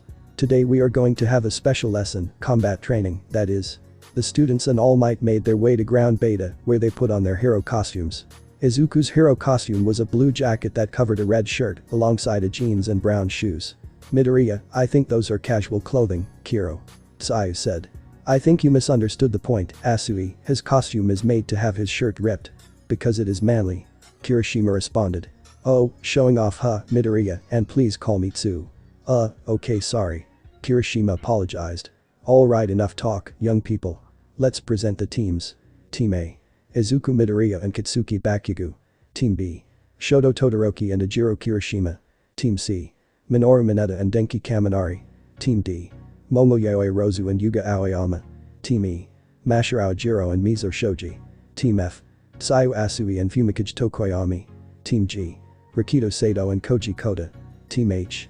Tenya Iida and Kyo Kajiru. Team I. Mina Shido and Toru Hagakure. Team J. Achako Uraraka and Hanta Siro. You can see that there is a great difference from the canon here. AAA. Why do I get to stay with shitty Deku? Bakugo complained. Let's do our best, Katsuki Bakugo. Izuku interacted with Bakugo. Alright, now that the teams are set, let's get to our first battle. All Might said in a proud voice. First battle. Team A heroes versus Team B villains. What a relief.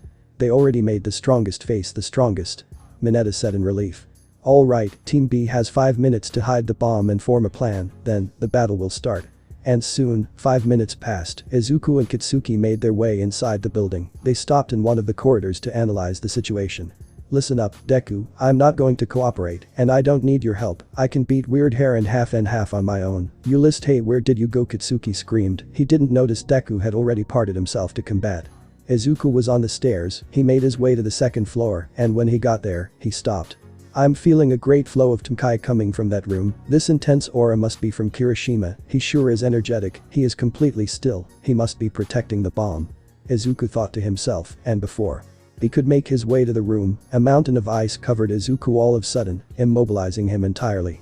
I don't know how you do it, Midoriya, but you already located the bomb, but you also fell in my trap.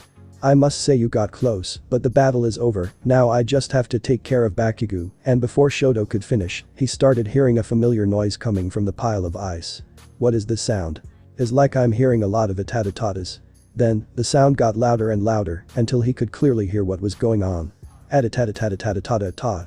Izuku screamed from under the ice. He was breaking raw ice with just the barrage of his fists. Each attack was performed strongly enough to destroy the cold stone, until he made his way towards Shoto by breaking the mountain of ice, and then, before Shoto could make another mountain of ice to cover Midoriya, Izuku punched Shoto in the chest, causing some kind of immense pain in Todoroki. Sobering sharp hole. Arg. Shoto screamed in pain, the pain was so big, he couldn't even move, nor use his quirk. Then, Izuku left Shoto in the floor like he was just an object, and made his way towards the room Kirishima was in. So you found me, Midoriya. I'm gonna tell ya, I don't pick easy on my opponents. Neither I do. Kirishima and Izuku initiated their fighting poses, ready to face each other. Meanwhile, at an audience room. Whoa. Izuku really doesn't show mercy on his opponents. That is so cruel whatever he done to Todoroki. Toru said in fear.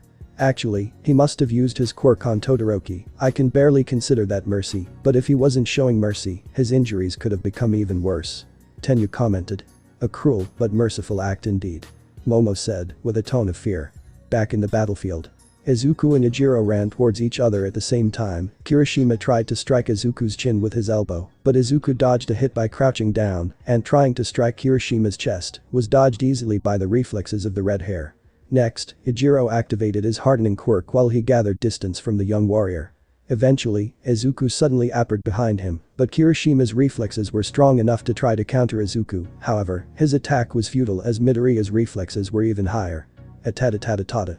Izuku started to throw a barrage of punches at Kirishima, and this time, Ejiro returned the favor. He also started to throw a barrage of punches at Izuku with an extreme speed. Each fist collided, making it impossible for any fist to successively hit one's face. Not bad, not bad. You're not the only one who is good at man-to-man fights. Kirishima complimented. This is the end. Midoriya declared. Suddenly Izuku threw a kick that sent Ejiro Kirishima straight in the air. His hardening quirk prevented him from being stunned by the attack, and when he tried to recover from the kick, Izuku jumped in Kirishima's mid-air position, and when his jump reached Kirishima, he threw another barrage of punches at the red-haired teen, and this time, all of them successively hit the hardened young man. Atatatatatatatawata. Izuku successively punched every hit at Kirishima. To the red hair's benefit, the hardening quirk reduced the damage by 60%. However, something was going on. Surely his quirk makes the pain lower, but the punches weren't hurting at all. Something was going on. Both teens fell on the ground. Izuku landed perfectly while Kirishima slammed into the ground hard. Ow.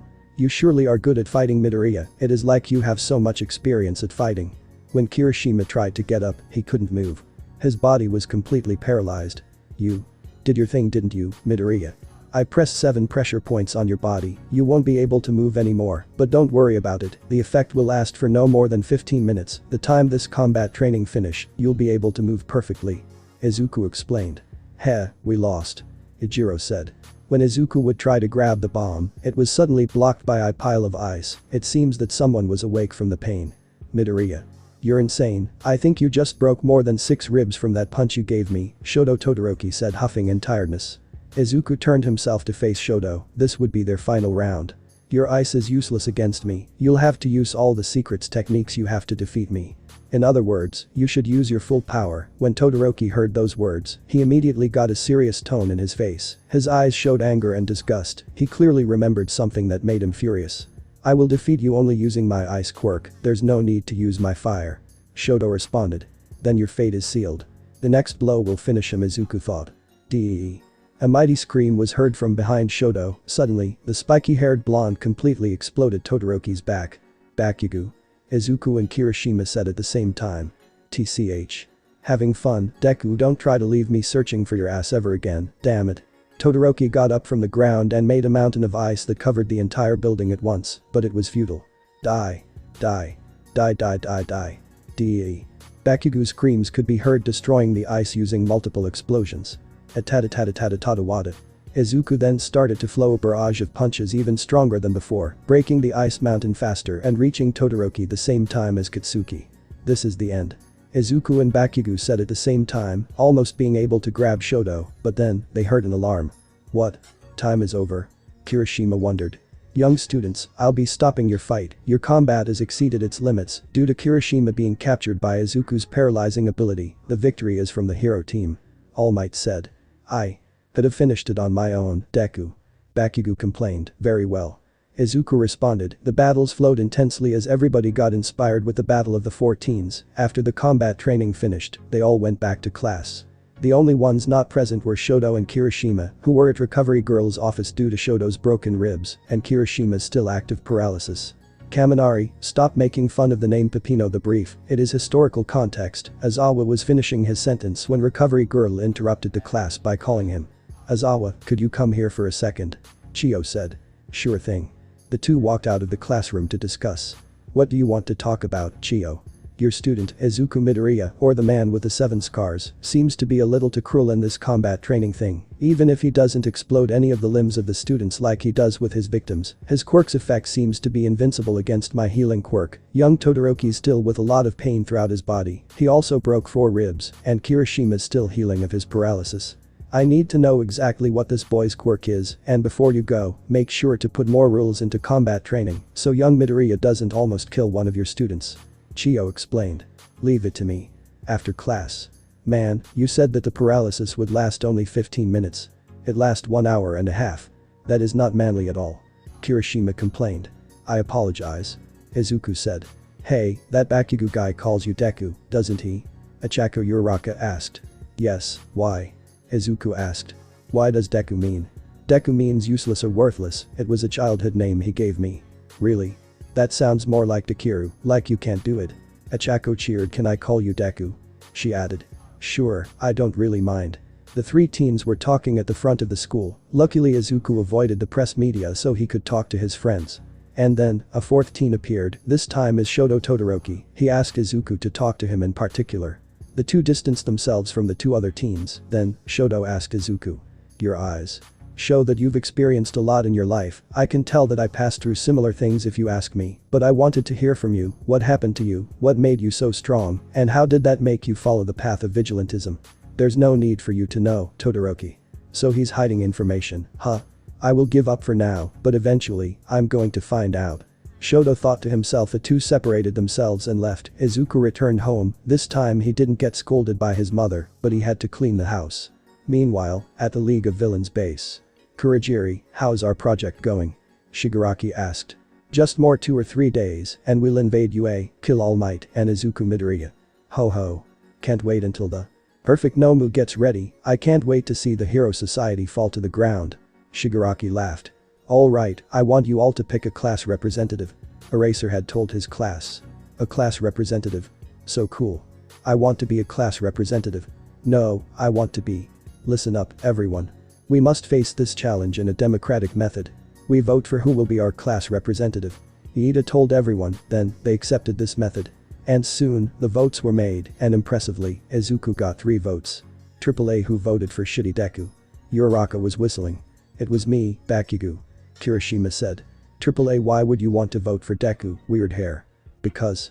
From all people in this classroom, Midoriya is the one who seems to have a lot more combat experience than us. He always seems like he can take care of every situation with a calm expression. If it wasn't for the time limit, he would have defeated Todoroki. Kirishima explained. I wouldn't be so sure about Todoroki was interrupted. And why does that make him a great class representative? Bakugo screamed. I refuse. Midoriya told the class. What? Why? Kirishima asked. I don't want to lead, I'm not a great leader. Izuku responded with a completely calm voice. What? Impossible, Midoriya, listen, how can you know if you never did lead? I'm sure you'll be an awesome leader, and I said I refuse. Midoriya interrupted Kirishima. The last time I was a leader, I failed miserably, and because of me, they are all dead. Izuku thought, his expression soon turned from a serious face to some sort of sorrowful eyes. No one noticed the change of expression, except for one student, Shoto Todoroki. He looked at his eyes with attention and started to connect the dots. So Midoriya made this sorrowful eyes when he was asked to lead people, huh? If I'm not wrong, this has something to do with PTSD. This post-traumatic event happened because something must have happened when Midoriya was being the center of attention, and he probably doesn't want that occasion to happen again. Todoroki thought he would pay attention to Izuku all the time in attempt to understand what happened to Izuku Midoriya, and now, he got another clue. After the class discussed for a long time, Aizawa entered the classroom. Have you seriously didn't even decide who's your class representative? That's it, I'm picking one. Midoriya, you are our class representative from now on. I refu, no buts. Aizawa interrupted Izuku. And then, Izuku Midoriya was defeated. Then, the students were dismissed. When stepping outside the gate, Izuku had an unexpected view. Hundreds of reporters surrounded him, all of them were asking about All Might being his teacher, and people recognizing his vigilante work, and Izuku had his strategies. In a blink of an eye, Izuku jumped really high, flipping all over the reporters, and landing perfectly on the ground, but then, before he could run, he saw the press media, not only giving up on talking to him, but trying to enter the UA campus. While observing the scene outside of the gate, he felt someone with an evil flow of Tenkai in all of that army of reporters. Something weird was going on there, he decided to go check it, and right after he reached the school grounds again, he felt another Tenkai appear right next to the other presence, and suddenly, both presences disappeared, the individual somehow teleported. Class 1 of the next day was going to have a special training, they were going to the USJ, the entire class got on the bus, Izuku sat in his seat, waiting for his classmates to sit down.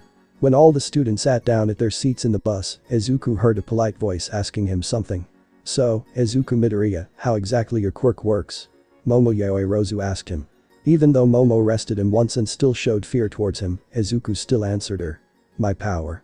Well, Hokuto Shinken is an ancient Chinese martial arts that consists in pressing one of the hidden 708 power points in your body. I can make a person blow from inside out if I hit one of the pressure points. An ancient martial arts. So are you saying that you learned that power and didn't develop one?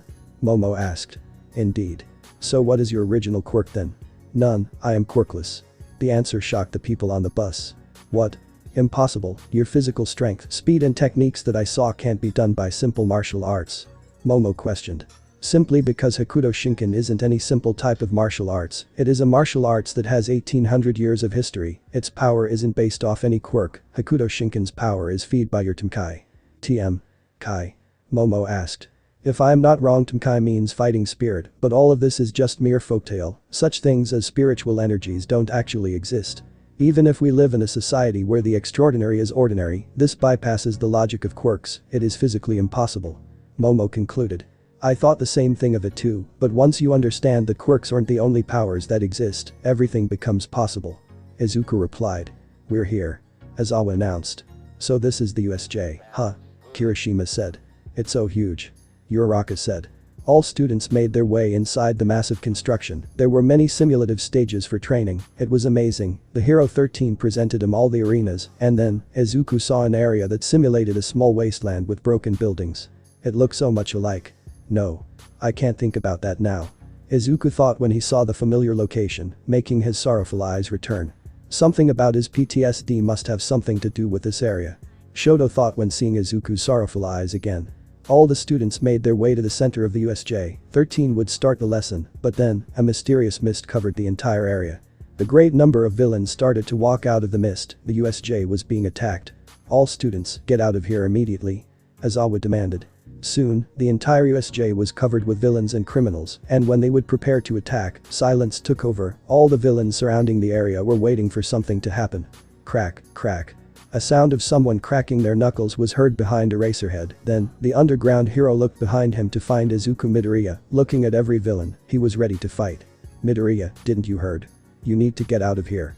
Izuku walked over Aizawa, ignoring his existence completely. Move. This was what Izuku told the army of villains, who seemed to get pissed off to what the young warrior said. Then, a bunch of villains ran towards Izuku. Don't piss us off, you are getting too cocky, kid. I'm gonna smash you. Huatu, wada. Izuku punched and kicked every villain. Each time a villain would try to get him, he would punch them and they would fall at the floor. Hey. It doesn't hurt at all. One of the villains said. Yeah. It totally doesn't. Another one responded. Before they could react, their heads blew up. Every villain that attacked Midoriya died. That is enough. A sick voice was heard from a mountain above. In the mountain, it could be seen a light blue-haired teen with various hands covering his body, a person made out of purple mist, and behind them was a monster, being 7-0 tall. It was completely muscular, purple, and instead of having a beak, a mouth full of teeth and yellow eyes, its back was black, its face resembled a skull. It had 2 horns, each at one side of its head. That thing was beyond human. Man with the 7 scars, it is not a pleasure to see you again. Remember that Nomu you killed. Well, this time, we made one, but this one is completely stronger. This is the perfect Nomu. Shigaraki, remember our purpose here. Kurogiri told him. Yes. Since All Might isn't here, we kill Izuku Midoriya first. Suddenly, without Tamura giving orders, the Nomu jumped towards Izuku. In a matter of seconds, the Nomu suddenly appeared in front of Midoriya. Before a young warrior could react, he was punched in the gut. The pressure of the monster's punch was enough for Izuku to spill out blood and fall to the ground in constant pain. As such power. Izuku groaned. Before the Nomu could smash him down with its feet, Izuku rolled sideways and dodged its foot, quickly got back to his feet and jumped in front of the Nomu. Izuku made his muscles grow until his hero suit shirt rips. Then, he launched a barrage of punches at the Nomu. Atatatatatatatawade. The punches forced the Nomu to fly 20 feet away from Izuku. 100 rending fists of the North Star. You fool. Shigaraki mumbled. Izuku quickly looked towards Shigaraki, but before he could run towards the ill teen, the Nomu jumped towards Izuku, and then, it launched a beam from its mouth that dragged Izuku away into the horizon. Impossible. I was sure I pressed the Nomu's pressure points. It should have blown up by now. Izuku was thinking while he was flying towards a simulated building. Izuku collided with the building and landed inside. He slowly got up to his feet. It would take a while to get back to the battlefield. That monster almost obliterated Deku. Kitsuki said he was beating up some villains when he saw the young warrior flying through the entire USJ. Man. And it looks like he survived. Let's go check on him. Kirishima, who was right next to Bakugo, said. The 2 teens made their way towards the building Izuku collided. When reaching the floor he was in, Kirishima ran towards Midoriya. Hey Midoriya, you alright? You kinda flew through the entire USJ because of some sort of laser. Kirishima, it seems that we're facing someone stronger than All Might. Izuku told the red hair. Wait, what? Kirishima and Bakugo screamed at the same time. Some months ago, I encountered the so-called League of Villains. They made an artificial being called a Nomu. I killed it easily, but it seems that they made another version of the monster, and this one was designed to resist my Hokuto Shinken. Wait, Midoriya, you said your Hokuto Shinken consists on pressing the pressure points of someone back in the bus. Are you saying that? This Nomu doesn't have any pressure points. Most likely. Oh crap. The only things the boys could hope for now was for All Might to return and save their skins, but Izuku was thinking something. He had his power, he just needed to awaken it. Meanwhile, in the center of the USJ. Tamura, any possible thinking on what is your next move? Kurogiri asked. Well, this Nomu is the triple of power our previous Nomu had. In other words, it can take on All Might's 300% if he could reach such potential. This artificial being is amazing. I don't even need to scream commands for it to listen. It follows my mind anyway.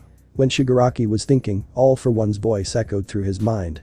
Shigaraki, this Nomu I specially developed for you has some sort of copy of your brain in it. Whatever you think and intend to do, it will do too. Not only that, but this Nomu has a special body that can resist Izuku Midoriya's ability, the so-called Hokuto Shinken. I fought it once before in my past, can finally be defeated by something even greater than it, something with multiple abilities. This Nomu is designed to defeat anything on its path, so use it carefully. Tamura didn't even need to observe the Nomu, it knew what it should do next, so it would destroy every single hero that crosses its path. Back into the broken building. Izuku, Kirishima and Bakugo made their way out of the building, hoping to gather the other students so they could escape together, but suddenly, they saw a purple figure blocking the sunlight. Before they could scream, a purple force field covered the Nomu, and then, it flew towards the boys. There is something weird about that energy sphere, Izuku thought. Then, he noticed the ground that the Nomu was flying through was being erased. There really is something weird with this thing. Kirishima, Bakugo, get out of this spot now. Izuku screamed. Then, the three boys jumped out of the way of the spherical field, and when it collided in the building they were in, the construction suddenly disappeared. It was erased. One of the Nomu's abilities was to erase substances. What the hell? Katsuki screamed. The building we were in just disintegrated. Ijiro commented, this is going to be a tough fight, Izuku said. Izuku stared at the building, initiated his fighting pose, and waited for the Nomu to strike. Then, the Nomu shot a beam from the ruins of the building. Izuku was fast enough to turn sideways and dodge the laser. This trick won't work on me again, Izuku said. The Nomu advanced towards Midoriya and tried to punch him in the face, but was easily dodged and countered by his two hands. Then, he stuffed his fingers inside the chest of the Nomu, trying to strike an assassination technique. This heartbeat is coming from the wrong side of its chest, Izuku thought when feeling the Nomu's heartbeat in its chest. Before Izuku could remove his hands from the monster's body, the Nomu quickly countered with multiple punches on his face, making Midoriya fly 30 feet away and colliding in another building. On the top of one building, a portal gate opened, revealing Shigaraki and Kurogiri. They were seeing Izuku being obliterated by the Nomu. This is beyond perfect. When All Might arrive, Izuku Midoriya will be already dead. How ironic. Tamura laughed. No matter how Izuku tried to strike the Nomu, he would get countered multiple times and knocked away. This repeated itself for some times, and now, Izuku was dripping blood from his forehead. His body was already really hurt. A normal person wouldn't even be able to stand with wounds like Izuku had. This monster is too strong. Hokuto Shinken does not work on it. No. There must be a secret. Its heartbeat was coming from the right side of its chest. The original body would have their heart placed on the left side. Something is completely wrong with that body. If it was made for destroying me, they wouldn't invert the location of the heart so unnecessarily. Unless Izuku brainstormed a weakness to the monster, he would eventually find the mysteries on its body. It is useless, hero. This Nomu was made to kill you. Your Hokuto Shinken will never work on it, Tamura said. We'll see about that. Izuku responded. Then, the Nomu jumped towards Izuku once more, and this time, Izuku dodged by jumping in the air. During the time he was in midair, he threw his arms towards the Nomu and launched a deadly technique. Hokuto Shinken no Aogi, Tenha Kasatsu. Izuku screamed. 4 degrees, heaven-breaking impalement. A flow of Tenkai was launched into the Nomu's direction. It successively hit the Nomu. Several holes in the Nomu's body were made. Then, its body started to dilate. Just as I thought. Your body has its organs inverted, consequently, your pressure points would be inverted too. I found out the secret why Hokuto Shinken didn't work on your body. Instead of blowing up, the Nomu started to manipulate its own body, and then, the body was shrunk back on its original side. This ability can only be used by people who are professional users of Tenkai. This Nomu reversed its body in a matter of seconds, and I doubt it received any training. How did I not think of this before? All for One was the one who designed this Nomu. He knows the existence of Hokuto Shinken. This bastard. He once took everything from me. I'm now mad. I'm going to murder this Nomu with all my rage. Izuku thought, and then, he advanced towards the Nomu. Damn it. This bastard revealed the Nomu's secret. If he keeps this fight up, the Nomu will eventually die, and we won't be able to kill All Might. I must retreat it. Come back here right now, Nomu. Even though Shigaraki didn't need to give orders to the Nomu, the monster would return eventually, but this time, something different happened. The Nomu kept looking towards Izuku. It didn't listen to Shigaraki's orders. Wait, what? I said come back here, Nomu. Shigaraki repeated. Again, nothing happened. Shut up. A monstrous voice was heard from the throat of the Nomu. What the? You're supposed to listen to me. Get out of there now. Nobody gives orders to me. I'm going to finish this combat with this hero on my own. I was created to face whoever I wanted. It is not like a weakling like him can defeat me. Young Tamura, it seems that the Nomu rebelled itself. Kurogiri said no. It can't be. There must be a logical explanation about this. And there is, back when I thought your previous Nomu, you had to give orders to the monster for it to listen, and now, you didn't need, there was something suspicious about this, and in fact, the Nomu had the same flow of Tenkai as you have, in other words, this Nomu had some connection to you. And with my Tenha Kasatsu, I pressed a pressure point where I broke that connection it had to you. Izuku explained. But it still makes no sense. It has a copy of my brain and intentions on its head. It should still listen to my orders. Actually Tamura, the Nomu did something that really resembled you for a second. Kurogiri said. Shut up. Kurogiri screamed towards Kurogiri. Now. Izuku Midoriya, let us finish what we started. The Nomu said, looking towards Izuku, and then, it started to charge a beam in its mouth, ready to strike Midoriya. That beam will probably launch me out of the USJ. Izuku said. This is the final strike. The Nomu said with a mighty voice. A gigantic beam was shot from the Nomu's mouth. Izuku tried to counter it, but he started to be dragged all the way in the air. This time, he wouldn't just collide into a building. In a matter of seconds, Izuku's flying body destroyed the rounded roof of the USJ, flying outside of the enormous construction, flying outside of the campus, he landed at the city, and his body was dragged through the street, destroying cars and constructions in its way. Arg! Izuku groaned in pain. Izuku was now extremely injured, his body was full of blood, and he must have displaced a load of bones. Izuku tried to get up, but fell to the ground again in pain, he was in no longer conditions of fighting. Back in the USJ, the heroes on the area were struggling to defeat the other villains. Eraserhead was punching some villains, until he heard a mighty scream coming from the center of the USJ. I want a new opponent. All of you are too weak. Where is All Might? The Nomu complained. Alright, now that totally doesn't look like something I would do. Shigaraki said. It seems that the Nomu is creating its own personality, even though it has a similar brain to you, it acts differently. Kurogiri added. All the heroes looked towards the Nomu, who was looking towards the heroes from the top of the mountain, then, it jumped in the air, the monster was planning on doing something. I am bored. I'm going to destroy everything, including everyone here.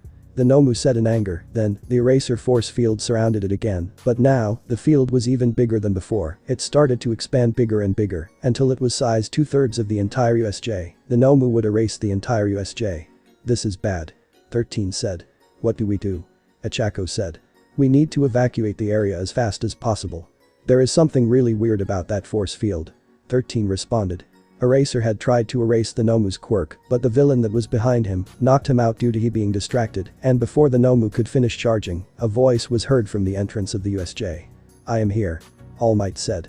Before anyone could commemorate his appearance, he jumped in the Nomu's direction, then, he launched an airstrike from his fist that successively hit and dragged the Nomu away and deactivated the force field. What you done to one of my students is unforgivable. The number one hero said in anger. Then come avenge him. The Nomu replied. The two successively landed and started to fight. When All Might punched the Nomu, it didn't work. The Nomu was standing completely still, like nothing had happened to it.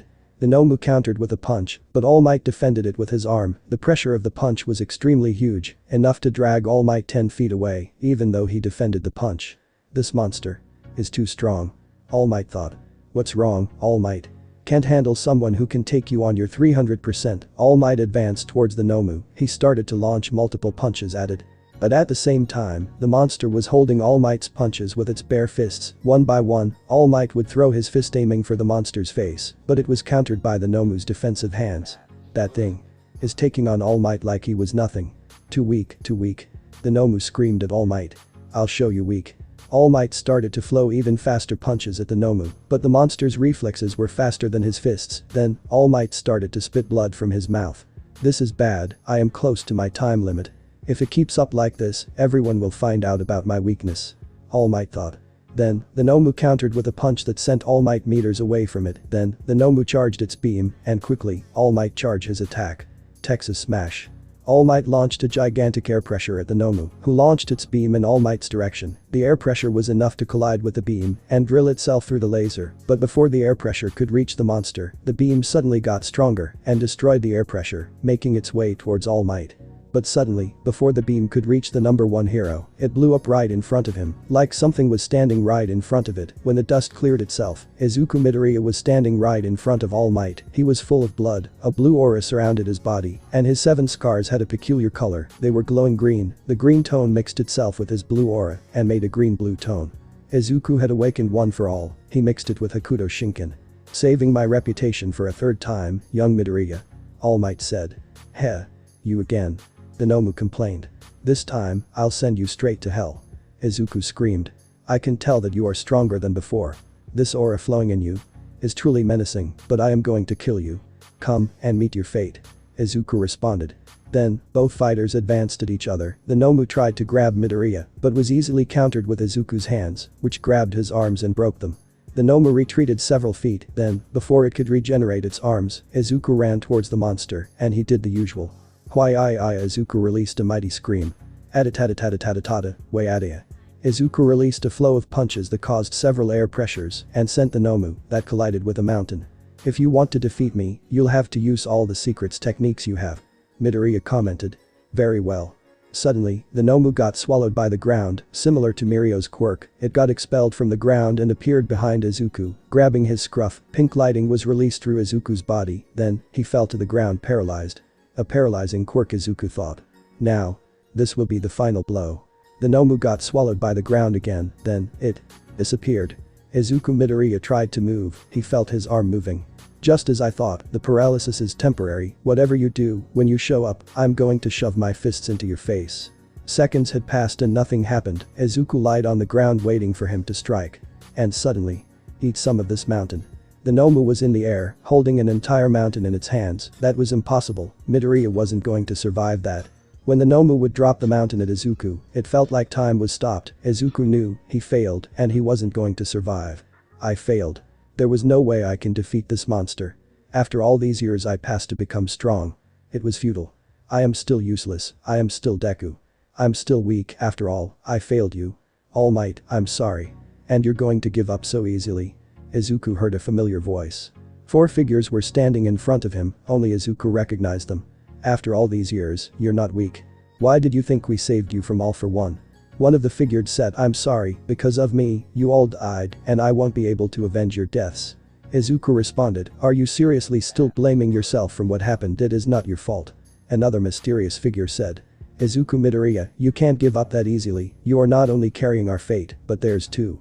The 4th figure said theirs. Izuku asked. Suddenly, Izuku looked behind him. 8 mysterious figures could be seen. The one for all predecessors were looking at him. Are you going to give up, Midoriya? Think twice. You are the chosen one to defeat All for One. Now go kill this pebble that is standing in your way. The first figure said. And soon, the mountain smashed Midoriya. Everyone saw the young warrior getting smashed by the mountain. They couldn't believe it. Izuku Midoriya was dead. Then, the Nomu landed on the dropped mountain, looking at its surroundings. There was no one who would be a match to it anymore. Then, he started to laugh. Ahahaha. This is amazing. No matter how hard you try, I can regenerate and control my pressure points. There's no way you can beat me. I'm immortal, the strongest in the world. There is nothing you can do about it, you are already dead. Ahahaha. The Nomu celebrated, then, it felt a weird light behind him. It was impossible.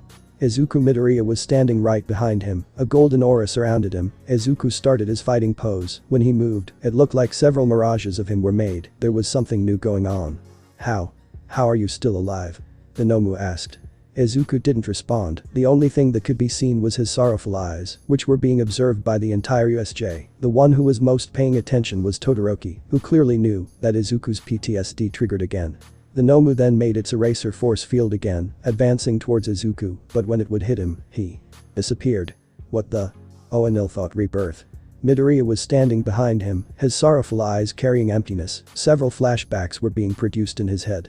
Izuku, 13 years old, training to master Hokuto Shinken, was training in the Raisuden Temple. He finished his training, and then, he heard 2 men discussing behind a door. There they were, the man who found him, Raiken, and his adoptive brother Rao discussing. I don't get it, why did you choose that brat as your successor? Rao screamed. You don't get it, Rao, he has the true heart of a hero. I chose him because of reasons someone obsessed with power like you wouldn't understand. Raiken responded. Izuku stand behind the door, hiding himself from hearing the conversation. So, do you think you'll be able to master Musum Tensei? Rao asked. No. Izuku Midoriya is a boy full of life. He does his best to help people. Ever since I started to train him, he cannot empty his heart unless he experienced true sadness. Pathetic. Izuku didn't stay offended. He was okay with it. In that age, he was a happy boy before that tragic event happened. And now here he was, using Musum Tensei against this monster. His master was wrong. He was now using the supreme technique of Hokuto Shinken. Arg. The Nomu screamed, it tried to attack Izuku again, but he teleported behind it every time. And then, Izuku released the final blow. Izuku jumped backwards, he did a weird movement with his hands, several mirages of his hands were made, the golden aura mixed itself with the green colors that shined through his scars, then, he threw his hands towards the Nomu's direction. Remember, young Midoriya, to release one for all, raise your butt cheeks and yell with all your might, smash.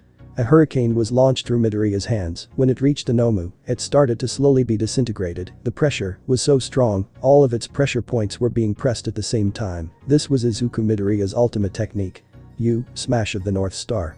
An explosion was heard from the entire USJ, the Nomu completely blew up, the only remaining was a green smoke that flowed through the air, the green smoke had the constellation of the Ursa Major on it. The Nomu was dead. What? Bullshit. Kurogiri, this guy is hacking. Shigaraki complained. We're retreating now, young Tamura. Kurogiri, all the villains were arrested, except for Shigaraki and Kurogiri. Izuku Midoriya had saved the day, and All Might's reputation once more, everyone around looked at Izuku's bloody body, he was almost dead, then, he fell out of the dropped mountain, and quickly, All Might grabbed him and looked at him in the eyes. You did it, young Midoriya, you saved the day. Izuku was unconscious, still with a serious face even when he is sleeping. Izuku entered the classroom, everyone looked at him with surprised faces, he didn't even look at them. He sat down in his chair and waited for Izawa's arrival. Look at that. Midoriya's all baddest just because he saved the day. How I wished I was him. Mineta complained. Bro. I must say, I don't know if Izuku's stronger than All Might, but he did something even the #1 pro hero couldn't do. Kirihime said, well, that's for the future generation of heroes, huh? Achako commented. Midoriya has a great number of hidden techniques, Kiro. Sayu said. Aizawa entered the classroom, everyone looked at him, he was with a bored face as usual, and he had his forehead casted due to him being knocked out during the USJ attack. Then, he revealed something surprising. For those who were at the USJ attack, the battle is far from being over. Huh? What do you mean? More villains, the UA Sports Festival is coming soon, you better prepare. Young Midoriya, wanna have lunch with me? All Might said when reaching the hallway, it was lunchtime and Izuku was walking by himself. Sure, Izuku responded with a stern face, both made their way to the #1 hero's office, who quickly deflated himself and sat on the chair. Take a seat, young Midoriya. All Might said with a serious face. Izuku sat on the chair, he knew All Might wanted to talk about something serious. Izuku Midoriya, do you know this man? He was impersonating you in other places in the world. All Might grabbed some papers and showed them to Midoriya, the papers showed some news about other countries, the picture in the paper showed a tall man, with a helmet covering his face and mouth, only leaving a mysterious look in his eyes. He looked like he was almost in his late 20s, he was buff, no shirt on besides some weird spiky shoulder pads, but what most got Izuku's attention wasn't these factors, it was that his 7 scars were perfectly replicated in his chest. Izuku didn't recognize him. No, I don't, All Might. This impostor doesn't really look familiar to me. Does the name Jogi does? Jogi, what? Jogi, Izuku said in shock. Did you remember something, young Midoriya? Jogi. He was the man I used to call Big Brother. What? All Might said in shock. I can tell you the details later, All Might, but I first want to know what this man has been doing to grab attention of the police. Well, as you see, your big brother here is some sort of gang leader, but not only just a gang leader, the number of followers he have is impressive, his gang is like an army, if we take measures of the size of his gang, his army almost clashes with the League of Villains itself, if it wasn't for the Nomus and All for One. So apparently, after our fight, not only he tried to impersonate me, but grow some kind of empire as well.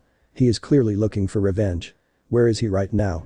Izuku asked, quickly getting up from his chair and making his way to the door. Where do you think you're going, young Midoriya? We have not finished talking, and even if your power is close to a pro hero, I cannot allow you to put yourself in combat again. All Might said as he blocked the 7 scarred teen's way. All Might, as much as I struggle to follow the rules, if I don't come to this man now, he is coming for me. Midoriya said.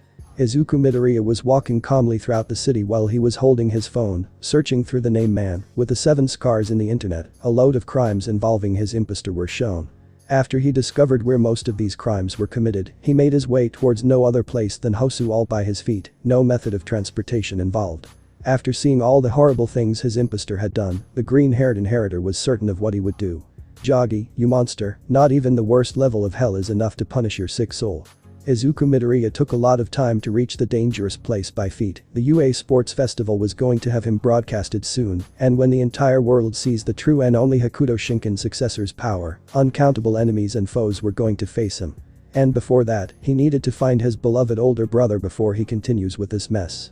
Of course, how foolish of me not think you would come back with revengeful purposes. Joggy, every single spar I did with you, every type of competition you would win by cheating and using cheap tricks, you truly are the lowest scum. The sun was finally setting. In the city of Hosu, a lot of criminals would show up to rob our green-haired warrior, and while he was walking at the darkening streets, he was remembering each moment of his difficult childhood of being quirkless.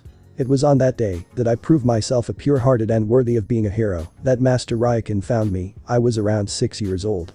I wasn't entirely adopted by him at that age, but since that day, I would always come to Ryokan's place to train. For 8 years I was able to hide my impressive physical strength against Bakugo and his followers, and never told my mom about it. But then, the tragedy begun. I, Izuku Midoriya, was chosen to be the Hokuto Shinken successor, and my 3 brothers, Rao, Toki, and Joggy, were surprised. I still don't get to this day why I was chosen as the Hokuto Shinken successor. I completely understand why Rao and Joggy weren't chosen, but Toki.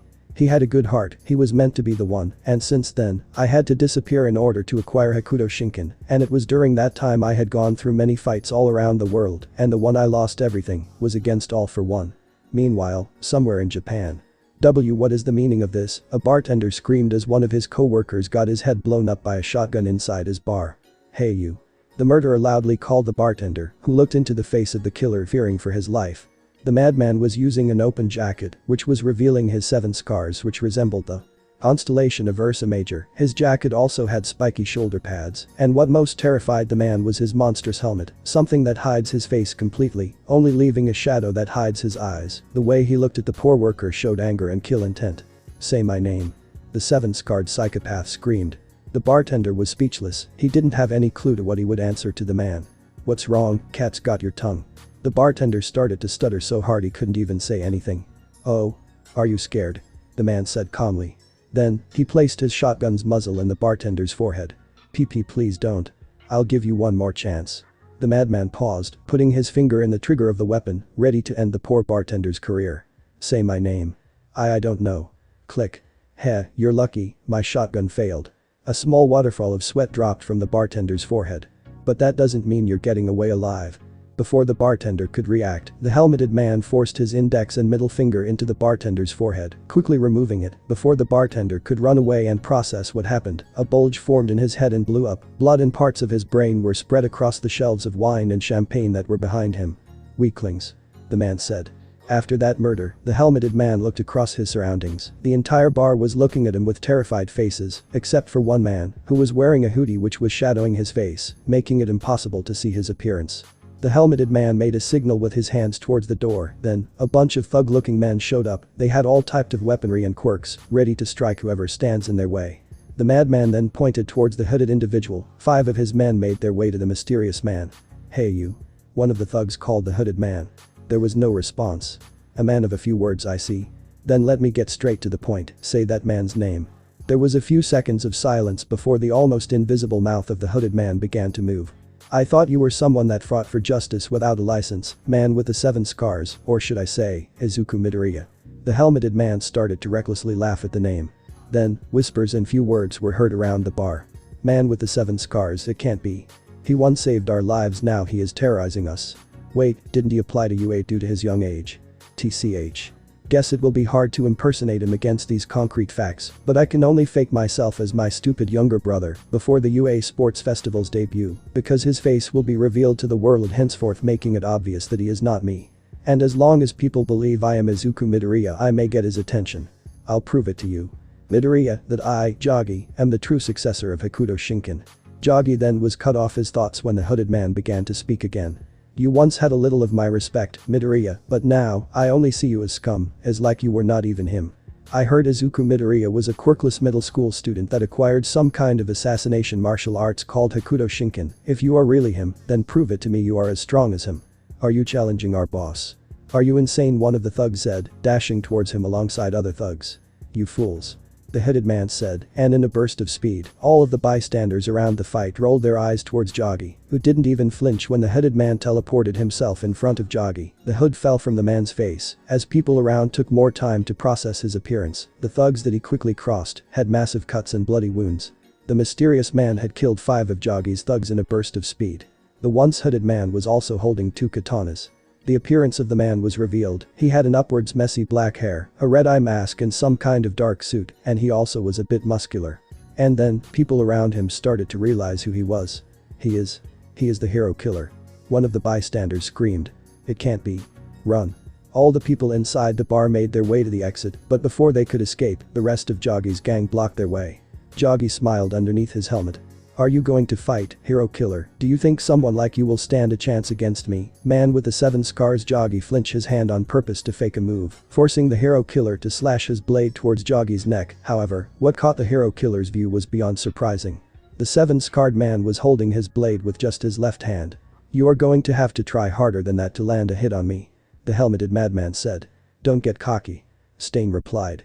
After a millisecond, the hero killer started to throw a barrage of slashes with his swords towards Joggy. Each rush of cuts were performed perfectly. If it wasn't for the fact that Joggy was holding each cut perfectly, there was a great difference in power between the two fighters. You should have listened to what I said, hero killer. You truly need to try harder. For example, why don't you go plus ultra? Take this seriously, 7-scarred man. Before they could continue their fight, one of the thugs said. Boss. The pro heroes just arrived. HMPH. We leave this to another night, hero killer. As says you, man with the 7 scars. Joggy and his gang quickly escaped through the back doors and started their motorbikes, all of them successively escaping the area. Same goes for hero killer, who decided to go through the entrance and jump from building to building. Later on, the pro heroes who arrived too late interviewed the people in the bar. They also researched the theory of 2 7-scarred men existing. The sounds of steps could be heard in the silent night of an alleyway in Hosu. The green-haired hero in training Izuku Midoriya was searching through tracks of his madman older brother, Joggy. It was when he saw some police cars surrounding a bar that grabbed his attention. He went over to see what could be going on. Midoriya approached the area and asked one of the officers what happened. Well, it seems that the so-called man with the 7 scars killed an innocent bartender and had a face down with the infamous hero killer. The man with the 7 scars was wearing a helmet and brought up a gang to the location. The officer explained to Izuku. Joggy has been here. I think the one that entered the bar wasn't the true 7-scarred man, sir officer. Izuku tried to explain. Huh? What do you mean? Izuku did something that would call the attention of everyone around him. All the pro heroes and policemen looked terrified to Midoriya. He ripped off his shirt. He was now completely shirtless, revealing the infamous 7 scars that crossed society by the name of vigilantism. Don't move. Izuku Midoriya heard a voice coming from the crowd. The pro hero Kamui Woods made his way towards Izuku Midoriya. Man with the 7 scars, you are under arrest for murder. Pro hero Kamui Woods, there has been a misunderstanding. The 7-scarred man that terrorized this bar is an impostor. Izuku tried to explain. What? Later on, Izuku Midoriya was brought over to a police station to explain the situation, and as expected, someone showed up. I am here. As a police officer, again. All Might in his muscular form showed up at the door. After that, they cleared Midoriya's name from the most recent report. After a long talk between Midoriya and All Might, Izuku made his way back to his home, but in his way, something surprised him. It's been a while since that talk we did almost a year ago, doesn't it, Izuku Midoriya? A black ponytail girl was waiting for him at the staircase of his building, wearing a jacket and sunglasses so she couldn't be recognized. What brings you over to my house, Yayoi Rozu? She removed her sunglasses and looked at Izuku Midoriya. It's about your impersonator, Izuku Midoriya, or also known in some places as Joggy. A shadow covered his eyes. Momo Yayoi Rozu's research skills are amazing. What do you want to know about him? Could you care to explain what kind of relationship you have with that man? Because from what I've researched, you knew each other for a long time. Joggy is my older brother. Then, why haven't you ever lived with him, and why doesn't your kind mother, Inko Midoriya, know anything about him? That is because he is my adoptive older brother. I trained alongside my 3 older siblings in order to succeed Hokuto Shinken. How was Hokuto Shinken passed on to you? That is something I can't tell you. Honestly, I'm not surprised. A power that is not a quirk that has a 2,000-year-old history that leaves 7 scars in your chest and blows criminals' heads off has its secrets. But I will go at whatever length to discover everything about you, Izuku Midoriya. Very well. The green-haired fighter said as he left the conversation and entered his home. Meanwhile, in a place called Southern Cross. What brings you here, all for one? A long-haired blonde man sat in his golden throne, looking at a giant computer screen that showed audio only, who had a sick and fearful voice coming out of it. Ho ho ho, dear Shin, by now you should have heard about my fight with Izuku Midoriya, didn't you? Oh? The true Hokuto Shinken successor. Well, the fact that I know better is that in that age, he was young, merciful and was still learning how to use that power. You defeated him in a vulnerable state, all for one. So you do know, don't you? Well, enough bashing me, we know I wouldn't call you just to know how you are, I came here with a purpose. And what would that be? Shin asked the villain. I want you to kill the man with the 7 scars. Shino. And what makes you think I will accept it? We can say I have a special reward for you. I don't need any money or quirk, all for one, what I want cannot be given by Yo, I will give Yuria herself to you. What? You heard that right, and if you want, I can give her to you brainwashed so she can love you, I even have proof. The audio-only monitor then showed a cage with a beautiful woman inside, with long hair and a tearful face. If you bring me his head, she's all yours. The screen then was turned off. It seems that now, Izuku Midoriya had now 3 potential enemies to take care of, Shin, Jogi, and All for One. It is time for Izuku Midoriya to face a fateful war against Nanto Seiken, the tragedy of Hokuto Shinken, and the conflict between One for All and All for One. Almost. There. A green-haired teenager said while supporting his body with only one finger. His young body now acquired a certain muscular state. He was way too buff for someone around 14 years old. Of course, this green-haired teenager was who was known as Izuku Midoriya, a quirkless nobody who was adopted by Ryokan to inherit Hokuto Shinken.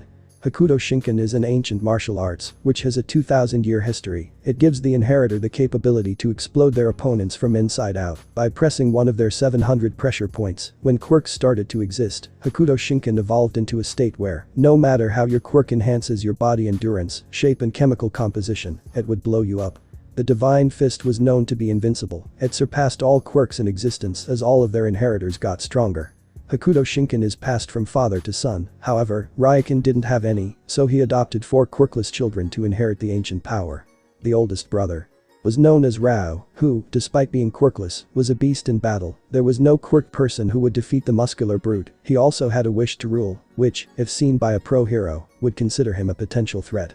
The second oldest brother was Toki, a kind man who always does his best to help people. He uses his abilities to heal people instead of destroying them. He wishes to inherit Hokuto Shinken so he could use it for medical use instead of just an assassination martial arts. The third oldest brother was Jogi. He was smart when fighting against anyone, however, his goal consists on one thing, victory no matter what. He doesn't care about the way he does it, cheating, kidnapping, impersonating. He will achieve his goal, even if it means ending someone's life.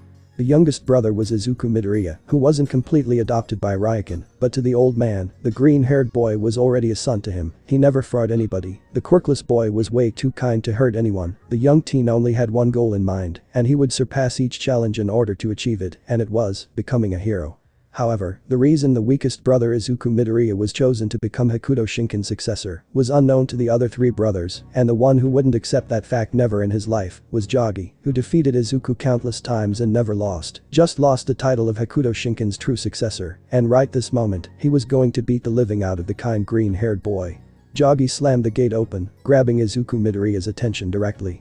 Midoriya Izuku, I, Jogi, will not accept you becoming Hokuto Shinken's true successor. I will put an end to you right here. Izuku Midoriya got on his feet and looked at his older brother's envious and rageful eyes. He knew it from the start. Jogi always abused him in a way worse than Katsuki Bakugo did. His so-called older brother would never accept this. And this would be the price to pay. But there is another way, Izuku, you can give up on inheriting Hokuto Shinken. You do know what happens to the ones that fail to dominate it, correct? So give up when you still have time. You won't endure it, Midoriya. I'm sorry, Jogi, but I won't give up. A nerve formed on the enraged man's forehead. Then you leave me no other choice. Die. Jogi said as he dashed towards Izuku with full force. The green-haired boy charged his fighting pose. It was time to put an end to this rivalry. Jogi, I shouldn't have left him alive. This is the price I pay for doing so. Hundreds of innocent lives are being endangered, and I will put a definitive end to you, Jogi.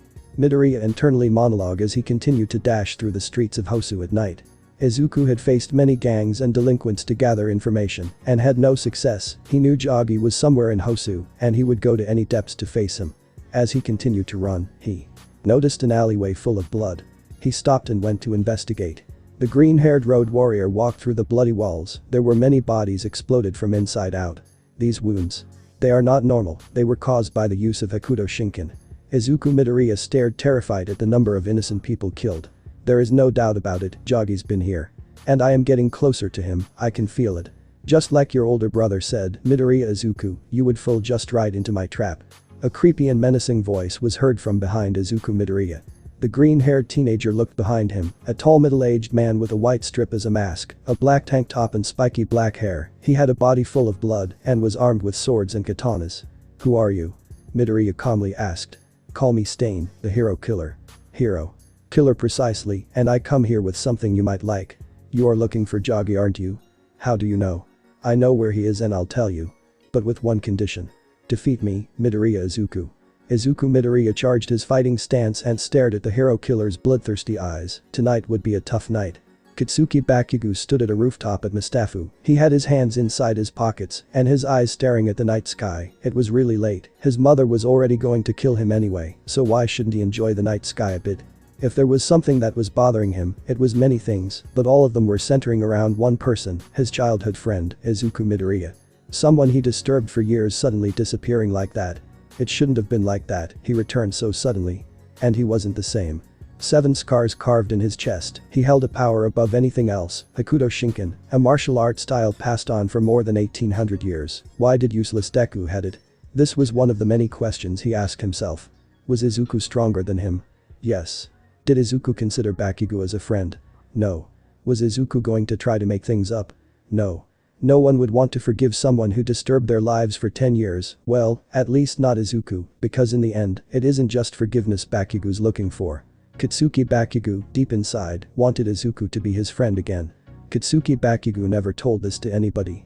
But he is going through a tough time. He went to UA expecting to become the top student, but Deku suddenly returning, taking the spotlight and outshining him made him mad enough to realize how lonely he was the entire time.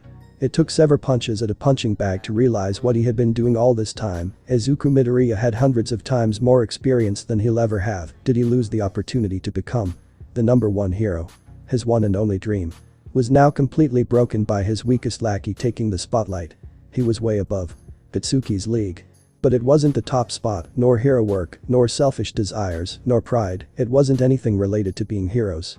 His anger made him reflect his actions towards everything he'd done. Maybe he should become someone less ambitious. Maybe he could have friends and exclude his loneliness once and for all.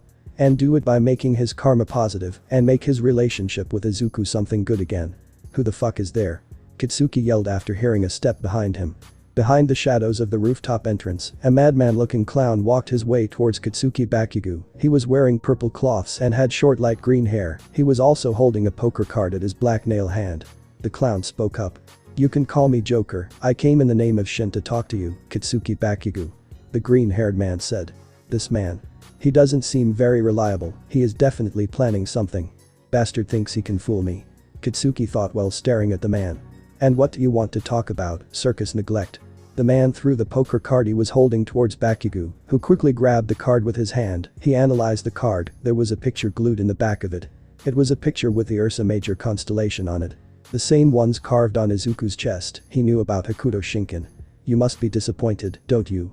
Seeing someone your age so stronger than you? Someone who was weak, disappeared out of your life, then returning 100 times stronger than you. How do you know all of this?" Midoriya Izuku's Hokuto Shinken is quite impressive, isn't it? Someone quirkless holding a power that can surpass any quirk in this rotten society. Being stronger than you. But may I tell you something? What if I told you that you could become hundreds of times more powerful than Izuku Midoriya? What? That's right. Midoriya Izuku inherited Hokuto Shinken and became the youngest successor of that art, but is he the only one allowed to learn these types of powers?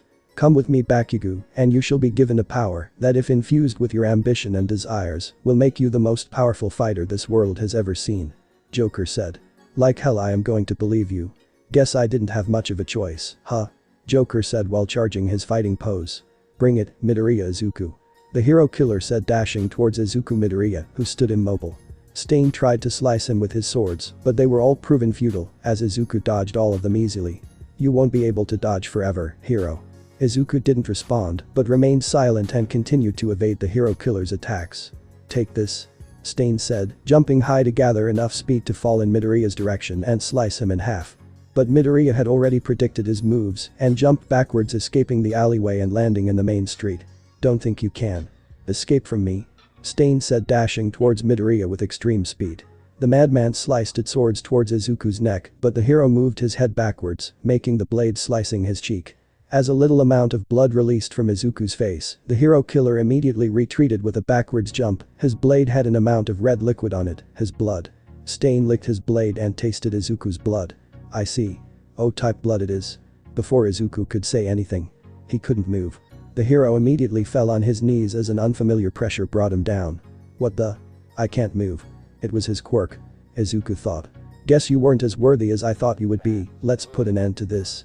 Stain said as he walked his way towards the immobilized hero. Time to die. He coldly said. Stain slashed his sword in Midoriya's right shoulder, expecting it to cut his arm off. But was quite surprised that his blade couldn't go any further. What the? Stain looked at Izuku Midoriya, his eyes were shining green, and his muscles were bulking up, making the blade stuck inside his shoulder get stuck. What the hell? I can't pull my sword back. Stain thought as he couldn't pull his blade out of Midoriya's shoulder, which was being hardened by the second. Why I? Izuku released his mighty scream, his muscles bulking up as an aura built up around him. The katana that was stuck inside his shoulder snapped, making Stain retreat with only half of his blade on his hand. He's breaking out of my quirk. Izuku's shirt was enlarged by his muscles, but not at the point of ripping. He slowly got up with a large piece of metal inside his right shoulder, but his muscles were so enlarged that the bleeding stopped, leaving the katana inside his hard shoulder. Midoriya slowly pulled the blade out of his body and dropping it at the ground, only a very small amount of blood was released from it. Hero killer, I have seen through all of your movements, give it up. Never.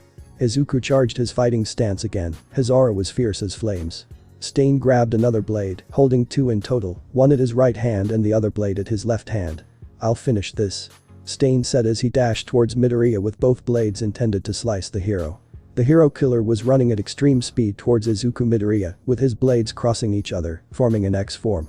As Stain rapidly approached, Izuku launched his arm towards Stain with his indicative finger aiming for the madman's forehead.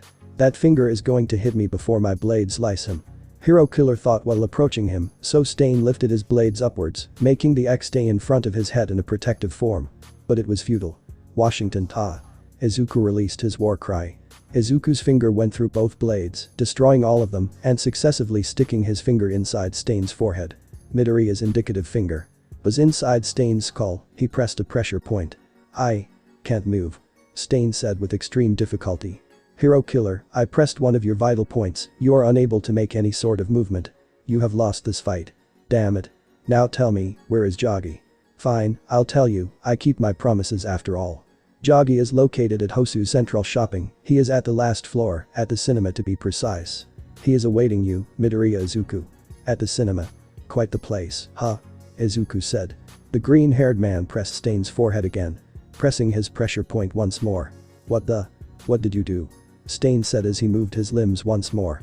I pressed your vital point again, you'll be able to move normally again, but if you use too much force with your arms, a force enough to slice a blade, your arms will explode and you will die from a bleed out. Consider this mercy. Stain smiled. You are quite tricky, huh? Society needs people like you. You don't let yourself be overtaken by greed, unlike your older brother. But I must apologize, but I can't use your mercy, Midoriya. Huh? What are you talking about? Izuku asked. Suddenly, Stain's chest began to grow in an absurd size, the bulge that formed exploded, making his insides jump out from his body. What the? He's dead, Izuku yelled as he observed the deceased body of his opponent. This is Hokuto Shinken. Joggy must have had pressed one of his pressure points. Damn you, Joggy. Izuku screamed, it was time to go face his older brother. Shin-sama, I brought Katsuki Bakugu, just as you asked me to. Joker, the green-haired madman said while holding an unconscious body with several bloody cuts on it. A sandy blonde young man. It was Katsuki Bakugu. In the castle they were in, a muscular blonde walked down the stairs, he had a long and straight golden blonde hair and purple bluish eyes. I see. Good job, Joker. I shall take him from now on as my student. Shin said as he grabbed the unconscious body of the explosive teen with his right arm. Shin made his way towards the top of his castle, while holding Bakugu with his right arm, he looked with it his left hand and clenched his fists. Midoriya Izuku, you had once inspired me with your selfless actions long time ago, I had built a great relationship with you my friend, but now I shall break it. You had made me give up on being the selfless person I was before with your morals and ideals, you are an amazing friend of mine, Midoriya Izuku, that's why I can't bring myself to kill you with my own fists. Yuria, the love of my life is in game, and I can't afford to lose her, if taking her to myself means to end your life. Then I shall train this boy to kill you in my name. And Yuria will be mine. Shin internally monologue at the same time a thunder dropped from the night sky. It was right on that night that Naruto Seiken betrayed Hokuto Shinken, a new powerful warrior holding a terrible art of assassination created out of Naruto Seiken would be born. That person is Katsuki Bakugo. That's it guys. Hopefully you guys enjoyed it. With that, take care.